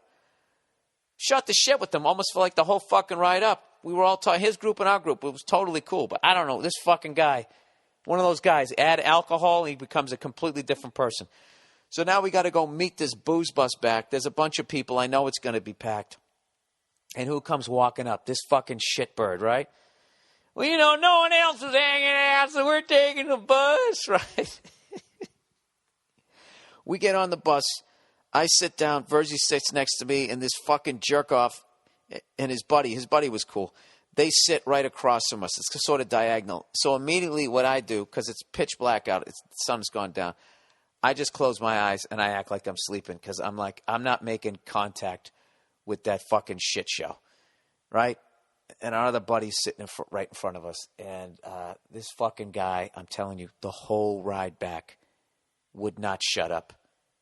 And he's just yelling, hey, A&M 12th man, shoot, you guys were quiet as hell after a couple of touchdowns. Then he just starts saying, I'd suck a dick. I don't know why. I don't know what spawned it. He just kept going, I'll tell you, I'd suck a dick. I would suck a dick right now if I could fuck, and he would name somebody famous. He was playing that game. Would you fuck Kathy Bates? If you could fuck, I tell you, I would suck. Now, I'm not talking about a hermaphrodite. I ain't doing no licky, licky, sticky, sticky, like just wouldn't. I know this sounds funny, but it wasn't. It was like old people, a couple rows up. And then at one point, this girl got up. This lady gets up to go to the bathroom, and he does this whole, whoa, hey, you know, like this. And all of a sudden, I felt like I was like in The Accused, like he was making her uncomfortable in like a fucking sexual way. It was really fucking bad. So I don't know. I don't even fucking remember. And then finally, and Verzi keeps going like, I'm going to say something. I'm going to keep saying it. And I just keep going, Verzi, the guy is a jerk off. Okay? You got a wife, you got kids, you got a house, okay? Win or lose the fight, you're going to lose. All right? Just, this guy's in our life for another fucking half hour. Just ignore him. And Verzi, I don't know why, started engaging. Verzi finally just said to the guy, because he kept butting into our conversations, and I would just go, hey, listen, I'm talking to my friend, you know, I don't want to talk to you or whatever. And then Verzi just goes, hey, you know, Verzi basically just told him to shut up. Said, you're being a drunk asshole. Nobody wants to talk to you. All right? Just shut the fuck up. And all I'm thinking is I have my sneakers off, and if I have to fucking pull these guys apart, I got to run in my socks on a bus. Not that Verzi couldn't have handled this guy. This guy was just a drunk idiot. But anyways, and then the guy just turns around and faces front like he's been scolded. And he shut up. And I'm like, thank God. And we found out afterwards, people around us were like, thank God you said that shit. But then I don't know what happened. Then he just started back up again. And one of my other friends started talking to the guy. And then he started going again. You know? I'd suck a dick. Hey, would you fuck? Blah, blah, blah. He was a fucking moron. Tell you what I need. I need a loose whore and some Mexican food. These are direct quotes. And I'm telling you, there's this cute old couple, like 2 seats in front of them. It was an absolute fucking shit show. And by the time we get off the bus, it's like I don't even want to go to the fight. I'm so over people at this point. But of course we get back late. We can't find where we were staying at the Sheraton or whatever. We finally get back to the Sheraton. We go up, don't even shower. Just put on some remotely respectable fucking clothes. And we run downstairs to catch the shuttle. Where we're going to go see the fight is like 11 miles away, and the shuttle will only go in a 5-mile radius. So we go, fuck, all right, call a cab. The guy calls a cab, it never comes. He calls another cab, it never fucking comes. And at that point, I'm looking over at the bar, the hotel bar, and they're serving food. And I just say, there's 4 of us, and I say to one of the guys, I go, look. I'm done, man. I'm just going to get a quesadilla and go to bed. Just fuck it. So Verzi and the other dude are looking at like, what the fuck? Come on, we got to make this happen. And then the other guy, I just don't name names in the podcast. The Hall of Famers friends, like, yeah, dude, that's what I'm doing. So we go saddle up to the bar, and it was fucking hilarious. We're sitting at the bar. Now we're done. Our day's done. We're just going to get something to eat, maybe get a drink, and we're going to go upstairs and go to fucking sleep. But if we look to the right, we see the TV with the highlights and the scores. But if we look to the left, we can see into the lobby, and I see Verzi and my other buddy, and they are still in the anxiety of trying to get to the fight. So I say to the dude I'm sitting at the bar with, I go, you know what's funny? That over there, and I was pointing to Verzi in the lobby, is going to become way more entertaining than this shit on the TV in about 5 minutes. And sure enough, Verzi starts flipping out. I swear to God, he must have said Sheridan like 58 fucking times. He just kept going like, we're at a Sheridan. How can you not get a cab at a Sheridan? This is Sheridan. This is a Sheridan. I don't understand this. How do you not get a cab at a Sheridan? Right? And then he walks over to the bar, and he's leaning in between me and the other dude, just going, I just don't understand. We're at a Sheridan. Right? And he's drunk. So they're sitting there, and they walk back and forth like 58 times, trying to get the guy at the front desk to get a cab that'll show up. But for some reason, they're not showing up. So fine. And then I'm like, Paul, just fuck it. It's a wrap. Sit down and get some food. He goes, no, fuck that. Fuck that. This is one of the best fights of the year, and I'm going to miss it. I want to see it live. I just never been at a Sheridan where you couldn't get a cab. So now the cab doesn't show up. 20 fucking minutes later, whatever. We got a couple of drinks in front of us, and my fucking burger shows up with the French fries. I got a Coke. The other guy's got I don't know what, he had a salad with some chicken or some shit. And Verzi, at this point, he's like invading my space. He's literally becoming like that jerk off on the bus. I suck a dick, except he's going, we're at a Sheraton. How do you not get a cab at a Sheraton? And he's fucking leaning on the bar and all that. My food finally comes, and before the plate even hits the fucking bar, he goes, hey, can I get one of those French fries? And I looked at him, and I was so fed up with people. I looked at him, I said, you know what? No, you can't. And then the lady goes, the kitchen closes in 5 minutes. I go, Paul, just order a cheeseburger. And he goes, no, I'm going to this fight. And then he sits down on the other side of the guy, and he just looks at me. He goes, you know what? That was fucked up. That was fucked up what you just did there, right? He goes, if I had some French fries, you wouldn't have to ask me. And he mimes grabbing like 2 huge handfuls. I go here, take these. Take these. And I'm like, Verzi, you were leaning on my food. I don't lean over people's food. How the fuck can you not get a cab at a Sheraton? So finally I look at them and I just go, you guys realize you have a rental car sitting out there in the parking lot. I don't know if you're too drunk to drive, but if you're not drunk enough to drive, the fight hasn't started enough, just go jump in the car and drive down the fucking street. So they go, fine, that's the plan. So the other guy goes up to look for the keys. He's up there for like 20 minutes. And I'm polishing off the burger, and Verzi is telling me that, he, you know, what a piece of shit friend I am. And at one point, I go, Paul, look, you're like an athlete who doesn't know when to end his career. It's over. We're not going to see the fight. It's fucking over. You know? So then he tries to order a fucking cheeseburger, and by then the kitchen's closed. Then they find another place that's within 5 miles that they can see the fight. So they run up to the front desk, and they go, the guy who drives the shuttle just went home. And Verzi is fucking losing his mind. And that guy upstairs could not find his keys to the rental car. Dude, it was a shit show. It was one of the it was almost as entertaining as the game, watching those 2 guys trying to get to the fight. And they finally find the guy I was sitting with had to go up and find the fucking keys. He finds the keys. And then they decide they're going to jump in the rental car to go watch the last half of the fight. And they're like, you sure you don't want to go? And I'm like, dude, I am paying for this, and I'm going to go upstairs, and I'm fucking going to sleep. And that's exactly what I do. I go upstairs. Me and the other dude, we go upstairs, and we're just laughing our asses off. And those 2 fucking guys jump in a car to go find this fight at like a Dave and Buster's or whatever. So whatever. They went to some ESPN zone place, and they go there, and they don't have the fight.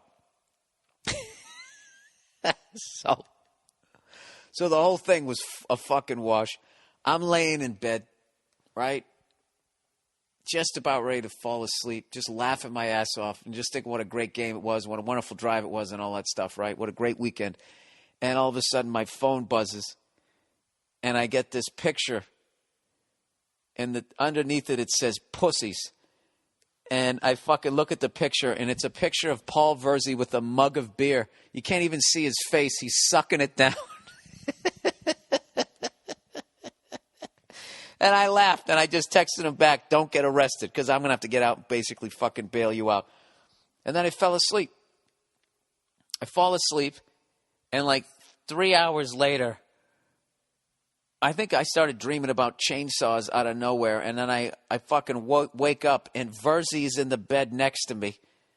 He's in the other twin there, and he is fucking snoring at an Olympic level. So I'm waking up, Verzi. And he's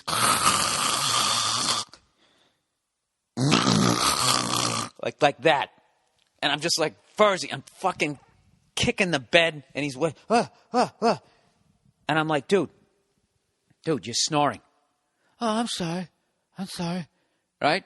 And then 2 seconds later, like immediately would fall back to sleep and sound like, I don't know, like someone was choking a fucking warthog. So I'm sitting over there. I'm making like a pillow sandwich with my fucking head, trying to block him out. And He swears that he heard me yell motherfucker. I don't remember saying that, but I kept falling asleep and then waking back up to this fucking jackass. I immediately have sympathy for every housewife out there if your husband snores like that. Right? So I went into my bag and I got earplugs out that I wear on the plane or whatever, jammed those things in there, and then, there was like 4 pillows to a bed, had 2 on one side, 2 on the other. And if it was possible to put myself in a headlock, I would have, to try and block my ears. And it was hilarious. When I woke up in the morning, he was already gone. He had an early flight. And at that point, of course, we were laughing about the French fry. He's still pissed. And on some level is questioning my level of loyalty to him. And I don't give a shit. All right? That's the deal. I would never, and if you're listening to this, Paul, I would never hover over your fucking food. And I would never ask you for any of your fucking food before you had a chance to get bite number 1. Okay? There's etiquette. There's etiquette. You don't show up the pitcher. All right?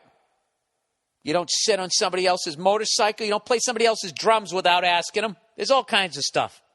All right? You don't you don't criticize about the way somebody parents their own kid. You don't do that. And you don't fucking take somebody's French fry. You don't fucking do that before the plate even hits. How dare you? How dare you, Paul Verzi? You weren't raised right. All right? I fucking stand by that. And any other piece of shit out there that defends him, you know what? Go eat with Verzi. You're not welcomed at my table. All right, here we go. I haven't even gotten into the letters for this week. Well, that's what happens when you go to Texas. You're going to have the biggest podcast ever. E-voice, everybody. If you're an entrepreneur and a customer calls, do you want to seem like you're in a high-rise, window view, fancy pants office? Or do you want them to know you're sitting there in your underwear?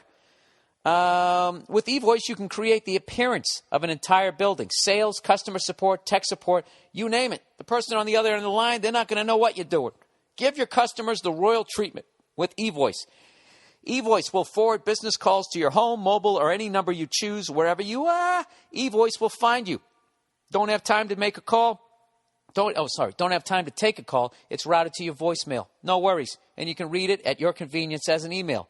eVoice not only gives you an edge over your competitors, it takes away the edge the big companies have over you right now. And that is huge, ladies and gentlemen.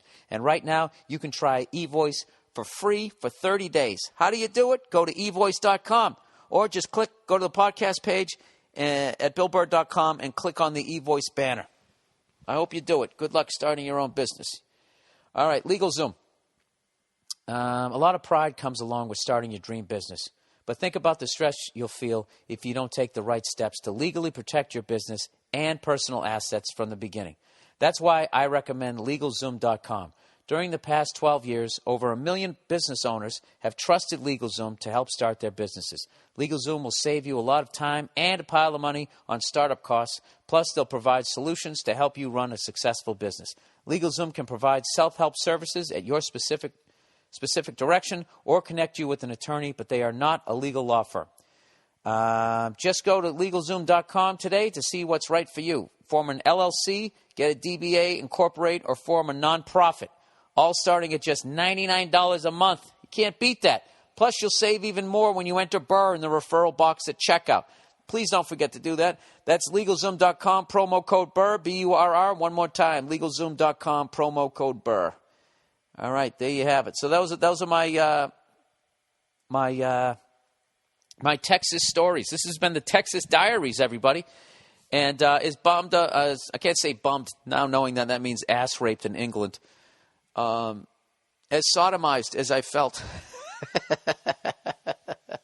As disappointed as I was that we didn't get to do the show in El Paso. The upside is I get to go to that wonderful part of the country again. And I think what I'm going to do this time is I'm going to do the show, and I'm actually going to do a road trip the other way. I might drive out to Albuquerque, New Mexico, where they shot the unbelievable show Breaking Bad. I got to do a few episodes of that. But they also shot one of my favorite movies of all time, No Country for Old Men. And I want to drive around and look at some of those shooting locations, like the motel where they killed Josh Brolin and all of that type of stuff. I am converted. The Southwest, all of that stuff is some of the most beautiful scenery you can ever see. right up through Colorado, Wyoming, Montana. All those places they fucking make fun of, man. I'm telling you, they're unbelievable. And my apologies to that guy. I'm going to try to get his email from the guy who helps me with my podcast. I got to try to smooth shit over with him because I feel bad about that. All right, here we go. Let's read some stuff. All right, character assassination. Hello, Billiam. I'm a freshman in the university over in England, and everything is good in the world apart from one small annoyance. I had just got in from a night out on the town, and it's 7 a.m. I experienced something that I feel I need to ask you about, and I'd love the advice you give. And I love the advice you give, so feel you're the best person to ask. All right, granted, you're hammered and you're writing this at 7 in the morning. Okay. I've been at the university for 5 days, and everyone is getting on really well. I have been the guy that cracks the jokes and makes sure everyone is included and makes sure everyone comes out to drink every night. This evening, a new guy moved into my flat, and immediately the group dynamic changed. He seemed to be very sure of himself, and it felt as though he believed he was better than us. He constantly made remarks about the lack of girls in the group and had a general air of complacency. To put a long story short, he tried to humiliate me in front of everyone. He made me feel little by making a big deal out of a remark I made sarcastically. I said that I had a cousin who was quite attractive. I was clearly joking, but he made it his mission to say it was incestuous, and because I'm from Wales, he suggested that I have sexual intercourse with sheep. Oh, you guys are the ones who get that out there. A well-known Welsh stereotype, but is potentially true, he wrote with a little smiley wink face.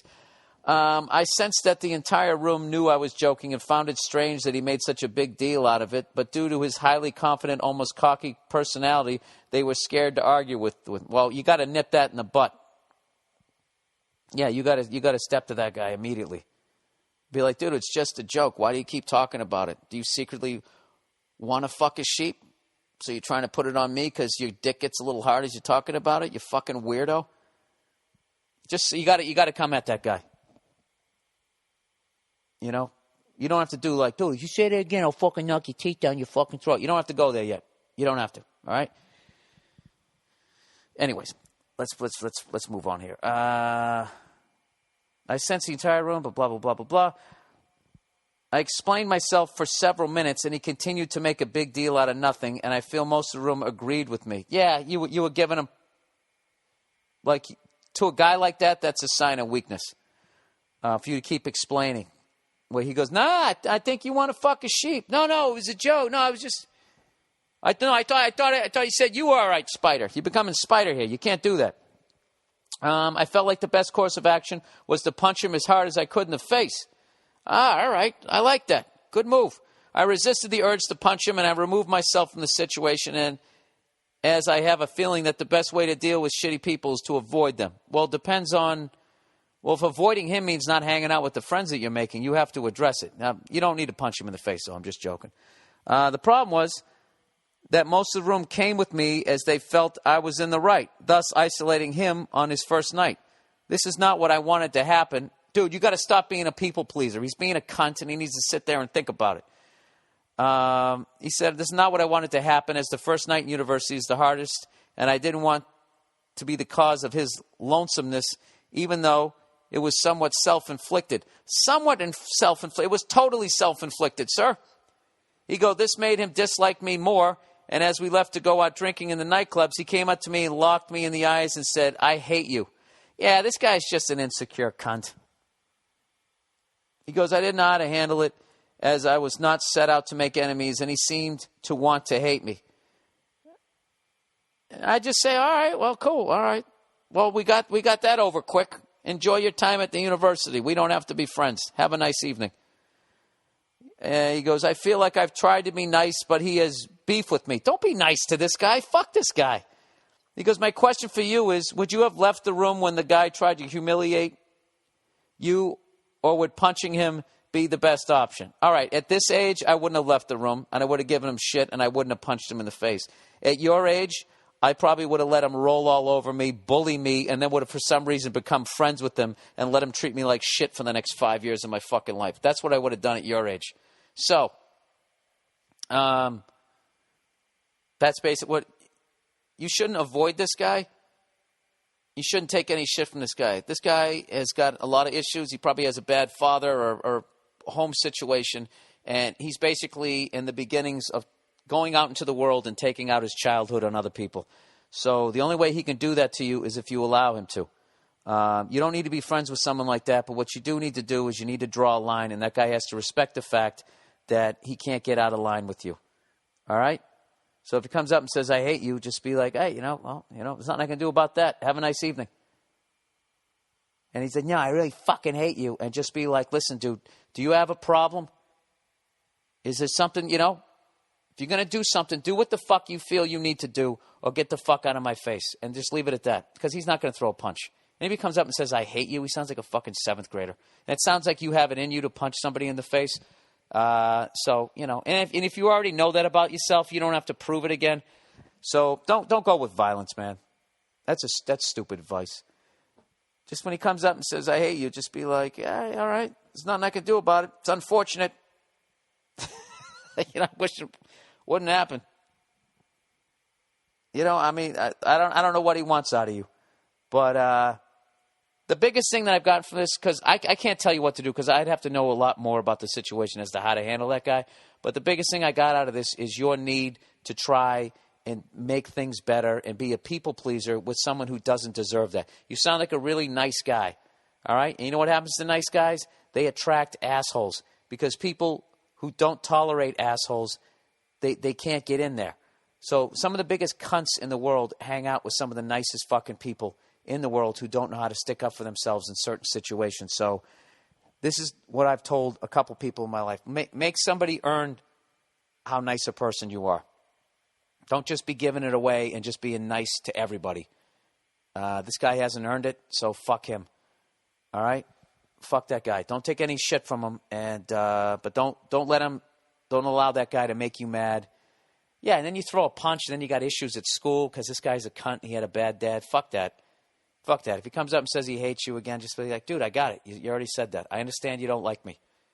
So get out of my face and get on with not liking me. All right? If you really didn't like me, you wouldn't be coming up to me. So why don't you prove to me how much you don't like me? Don't listen to what I say. Everything I say, it always escalates into a fucking rolling around on the floor kind of thing. I hope something in there helped you. All right, Hiroshima and documentary to check out. Dear Billy Von Reddington. Bill, I am an American living in Hiroshima teaching English. It's a great gig where I get to meet a lot of the locals and teach them how to pronounce things the way we do. My dad was in the Army, so I grew up learning a lot about American history, especially military history, since it was such a big part of our lives being in a military family and all. I'm a huge fan, blah, blah, blah, blah, blah, blah, he writes, and I am happy to hear that you are getting into World War history in a big way. The last few weeks of the MM podcasts have almost been weird as you are discovering a lot of the same things I did about our past and about how the modern world came to be. When I was a kid, World War II aviation, especially in the Pacific, had a profound effect on me. And the book Flyboys was the first time I ever read about shit going down in the Philippines and how we got all these overseas territories in Puerto Rico and Guam and all of that. Before that, I was just brought into believing that we were the good guys and everyone else was to blame for everything wrong in the world. Also, I have to agree with the last person who wrote in that the Dan Carlin podcast, Ghost of the Ostfront, I got to listen to that. Ostfront. O-S-T-F-R-O-N-T, everybody. Dan Carlin. Spelled the same as George Carlin. C-A-R-L-I-N. Ghosts of the Ostfront. O-S-T-F-R-O-N-T. All one word. From the hardcore history was life-changing. The fucking Russians lost between 20 and 40 million people, and many of those were civilians. We lost 500,000 in the whole war. There is a saying that World War II was won with British intelligence, American steel, and Russian blood. Wow, man. Jesus Christ, that's a sacrifice and a half, huh? Understatement of the year. I got to listen to that. This could not be more true, he's saying about that expression.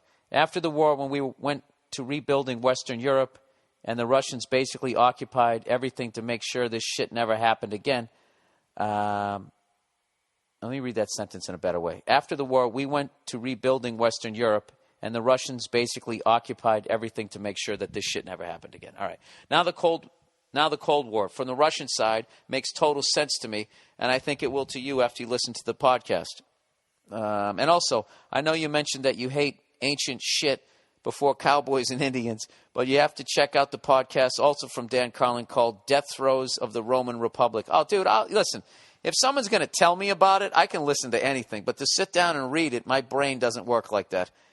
It just goes, why don't we go get a beer, man? Why are we reading all this heavy stuff, man? Ancient Rome, you see, used to be a democracy before the Roman Empire, and it faced a lot of the same problems. Jesus Christ, are we actually learning things here?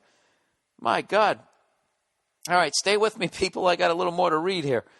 Ancient Rome used to be a democracy before it became a Roman Empire, and it faced a lot of the same problems we face today before it ultimately became an empire rather than a democracy. Oh, Jesus, that sounds familiar. You see, there were two groups in ancient Rome that basically ran shit. The publicanes, I hope I said that right, who were rich and conservative, and the populists who sought power through gaining the support of the poor. Oh, my God. So basically, this is their Fox News and CNN. And ultimately, it was this struggle that led to the imperial Rome. Check it out. Last one here. You need to check out Fog of War. It's a documentary free on YouTube that won the Oscar back in 2004, I think. It's about Robert S. McNamara, who was most famous for being Secretary of Defense during the Cuban Missile Crisis in Vietnam. Before all that, he was a statistician in World War II. He was one of the guys who crunched the numbers to see how much destruction could be caused by daylight bombing in Germany and later in Japan. In this documentary, he points out that by firebombing Japan, we killed more civilians in Tokyo in one night than we did in the bombing of Hiroshima. And that's also amazing when you read that Flyboys book, is you just realize that, you know, because I always learned that we were trying to demonstrate our dominance. That's why we ended up dropping the bombs, and we didn't need to. But, like, when you see how their people were taught that we were devils, had tails, had green blood, and we were going to eat them if we won. And when we approached the civilians, they would throw their babies off cliffs and jump off too. That, I mean, we were going to have to lose way more people. I don't know. There's an argument for both sides. It's nuts. It's crazy. And it's nuts that there's actually rules in war and that it's somehow legal. Anyways, the bomb looms still to this day in the town of Hiroshima, and there is an overwhelming belief that it should not have been used no matter what. Yeah, of course. Absolutely. You'd think that they would think that, you know, and over here we'd be like, well, you know, we were going to lose a lot of guys.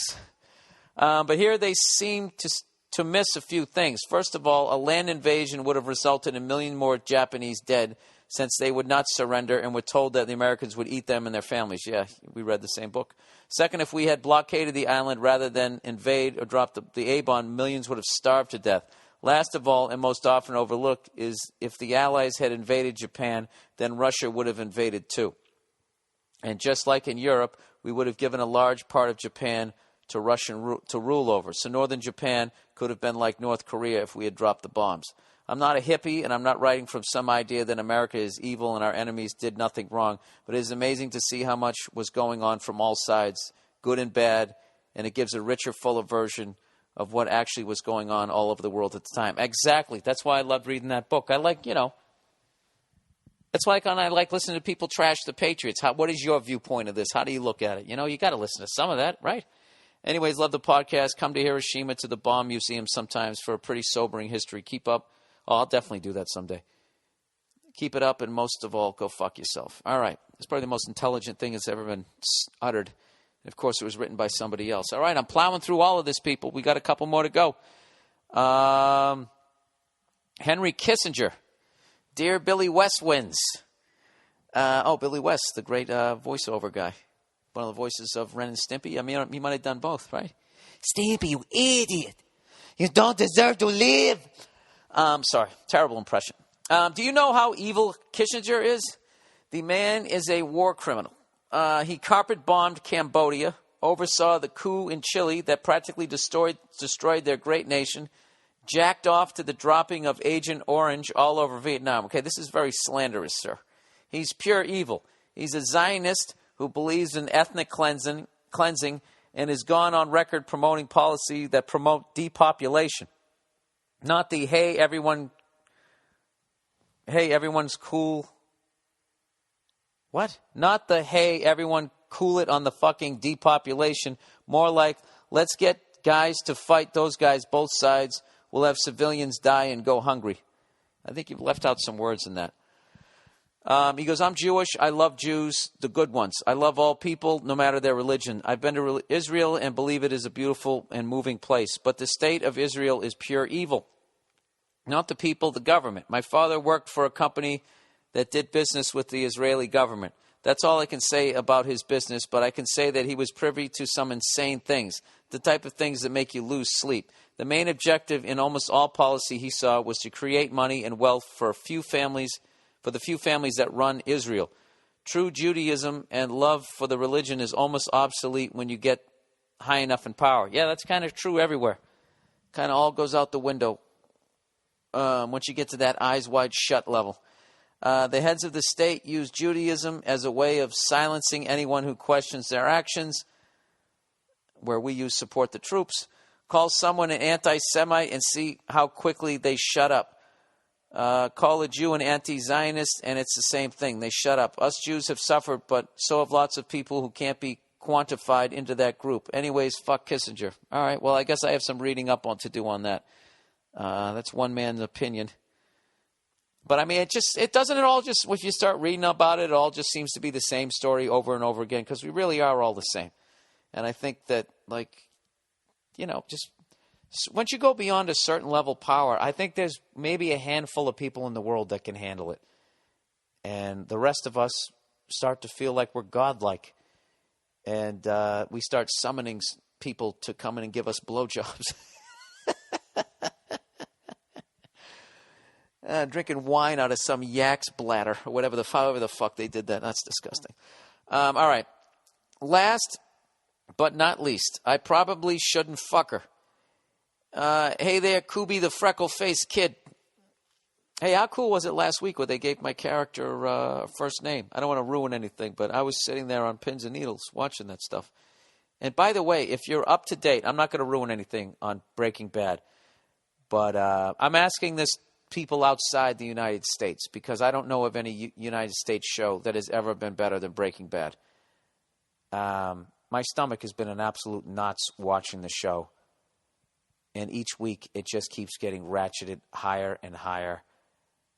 Like, last night's episode was like one of the most disturbing things I've ever seen. And if you live in another country, okay, and you know of a show, if you've watched all of Breaking Bad and you know of a show that you think is on par, or dare I say better, I want to know what it is. And I don't care if there's no subtitles. I will sit down and just view it. Because what they've done with the second half of this 5th season, I've never seen anything like it in my 40 years of sitting in front of the idiot box. I could actually say it's not an idiot box anymore when there's something like that on TV. It's just unbelievable. And if you're late to the party, by all means, when all 5 seasons come out, you owe it to yourself to download them, buy them, and don't blow through them, okay? It's a fine wine. Open a bottle a night. Sit there with your friends and discuss it. It's incredible. I mean, a lot of the stuff that we're talking about as far as people handling power, you know, it's unreal. It's unfucking believable. Anyways, last one. Here we go. Oh, and a lot of people have asked me about the Saul Goodman spinoff. I know as much as you guys know. I heard it's going to be a prequel. So if it's a prequel, I would feel that that's years before. I don't know if he gets to Albuquerque, and people have been asking if I'm going to be on it. I have no idea. I hope so. I have no idea, but whether I am or whether I'm not, I'm watching every episode.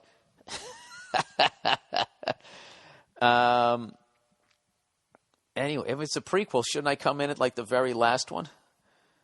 And then we all move to Albuquerque? See that right there? That's why I don't write. That was a terrible idea. Sorry. Anyways, I probably shouldn't fuck her is the last one here. Hey there, Kubi the freckle face. I need some help. So there's this crazy broad at my job who I'm 99% sure I could fuck if I asked directly. Now I feel free to think this because she isn't exactly top shelf trim, but she's certainly worth trying a shot if it's free. I got to tell you, dude, that's one of the biggest lies in the universe. It's never free. There's never been a free There's never been a free piece ever in the history. It all comes with a price. All right? It all does, especially when you're trying to bang somebody you're working with. Right there, you're shitting where you're eating. You take that could go very bad very quickly. He goes, I've worked with her for about 2 years, and for a while she was putting on what seemed to be a pretty strong press.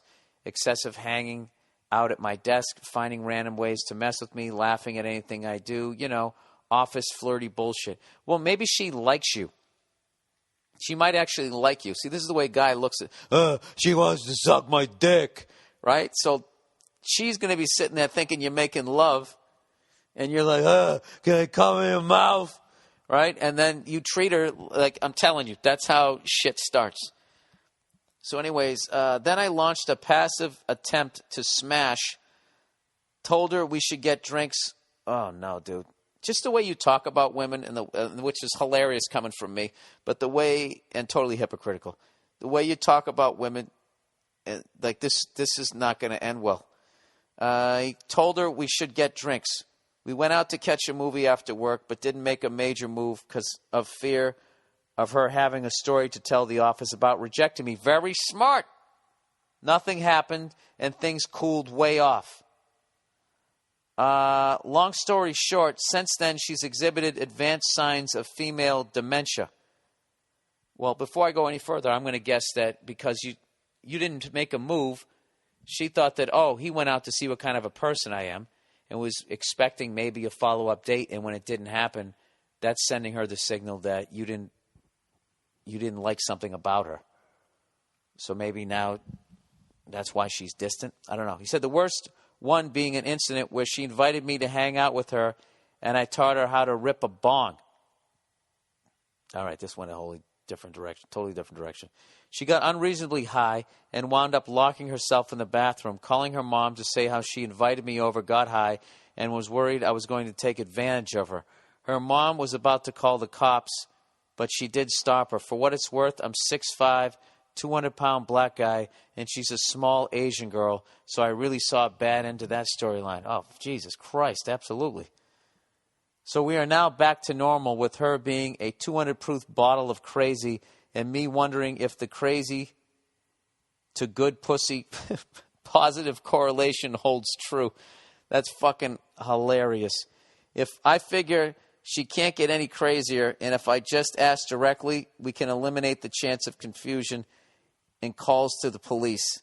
Am I totally insane for still wanting to fuck this girl? Thanks, and go fuck yourself, bitch. All right. I hope there's women listening to this. Because right now, because you don't have a dick, you're probably, and this is why you think guys are so dumb. And I want you, the same way this guy was talking about World War II from the other perspective, you got to look at having a dick from the other perspective with, I swear to God, empathy. Now, I'm going to pause while you roll your eyes. Ladies, but this is how powerful having a dick is. This is how much it runs your life.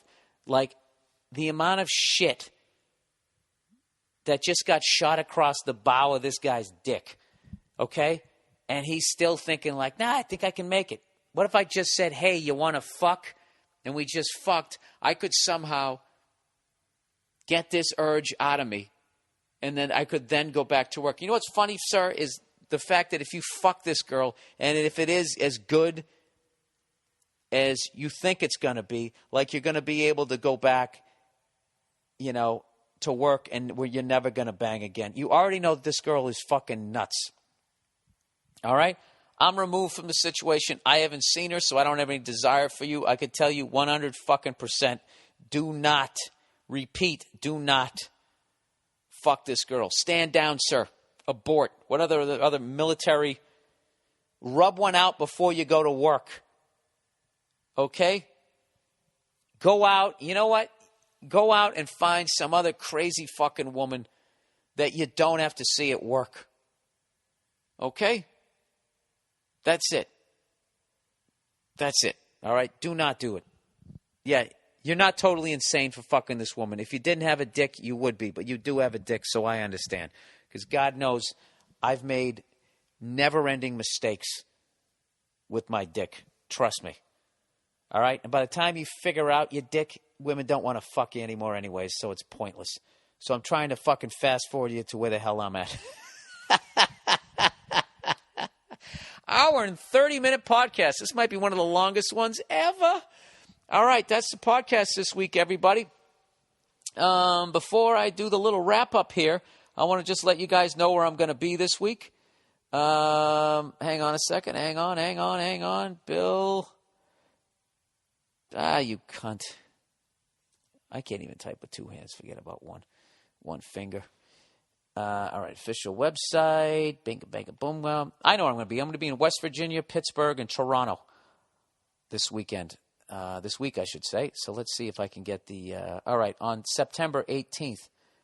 The fuck out of here. I got to fly out to Wednesday? No. Jesus Christ. I really have no fucking life. All right. Evidently, on September 18th, I'm going to be at Keith Albee Theater, provided there's no rain. Whatever the fuck could happen. What could happen, provided nobody still blows up near the fucking venue and lights it on fire? I'll be at the Keith Albee Theater on the 18th. On the 19th, I'm doing West Virginia University. In Morgantown, West Virginia. On the 20th, I'm doing Heinz Hall for the Performing Arts in Pittsburgh, Pennsylvania. Heinz Hall. And then on the 21st, I'm doing Queen Elizabeth Theater, Toronto, Ontario. That is it. In the following week, September 28th, I'm doing the Chicago Theater for 2 shows. First one is sold out. The second one is almost there. For the love of God, get your ass down to the show. All right? And with that, let's do the old wrap-up here. The old wrap-up. Where the hell is it? Now that the show is over, don't forget to sign up for your free trial of Hulu Plus. Hulu Plus lets you binge on thousands of hit shows anytime, anywhere on your TV, PC, smartphone, or tablet. Support this podcast and get an extended free trial on Hulu Plus when you go to the podcast page at BillBurr.com and click the Hulu Plus banner, or go to huluplus.com/Bill. That's huluplus.com/Bill. That's the podcast this week. Thank you, everybody, for listening. I apologize to everybody in El Paso. It was an act of God. There was nothing I could do about it. I'm definitely coming back. We're going to get that makeup date as soon as we can. I don't give a shit if I have to come there 50 times. I'm doing a show there. All right? That's the podcast. Go fuck yourselves. I'll talk to you next week.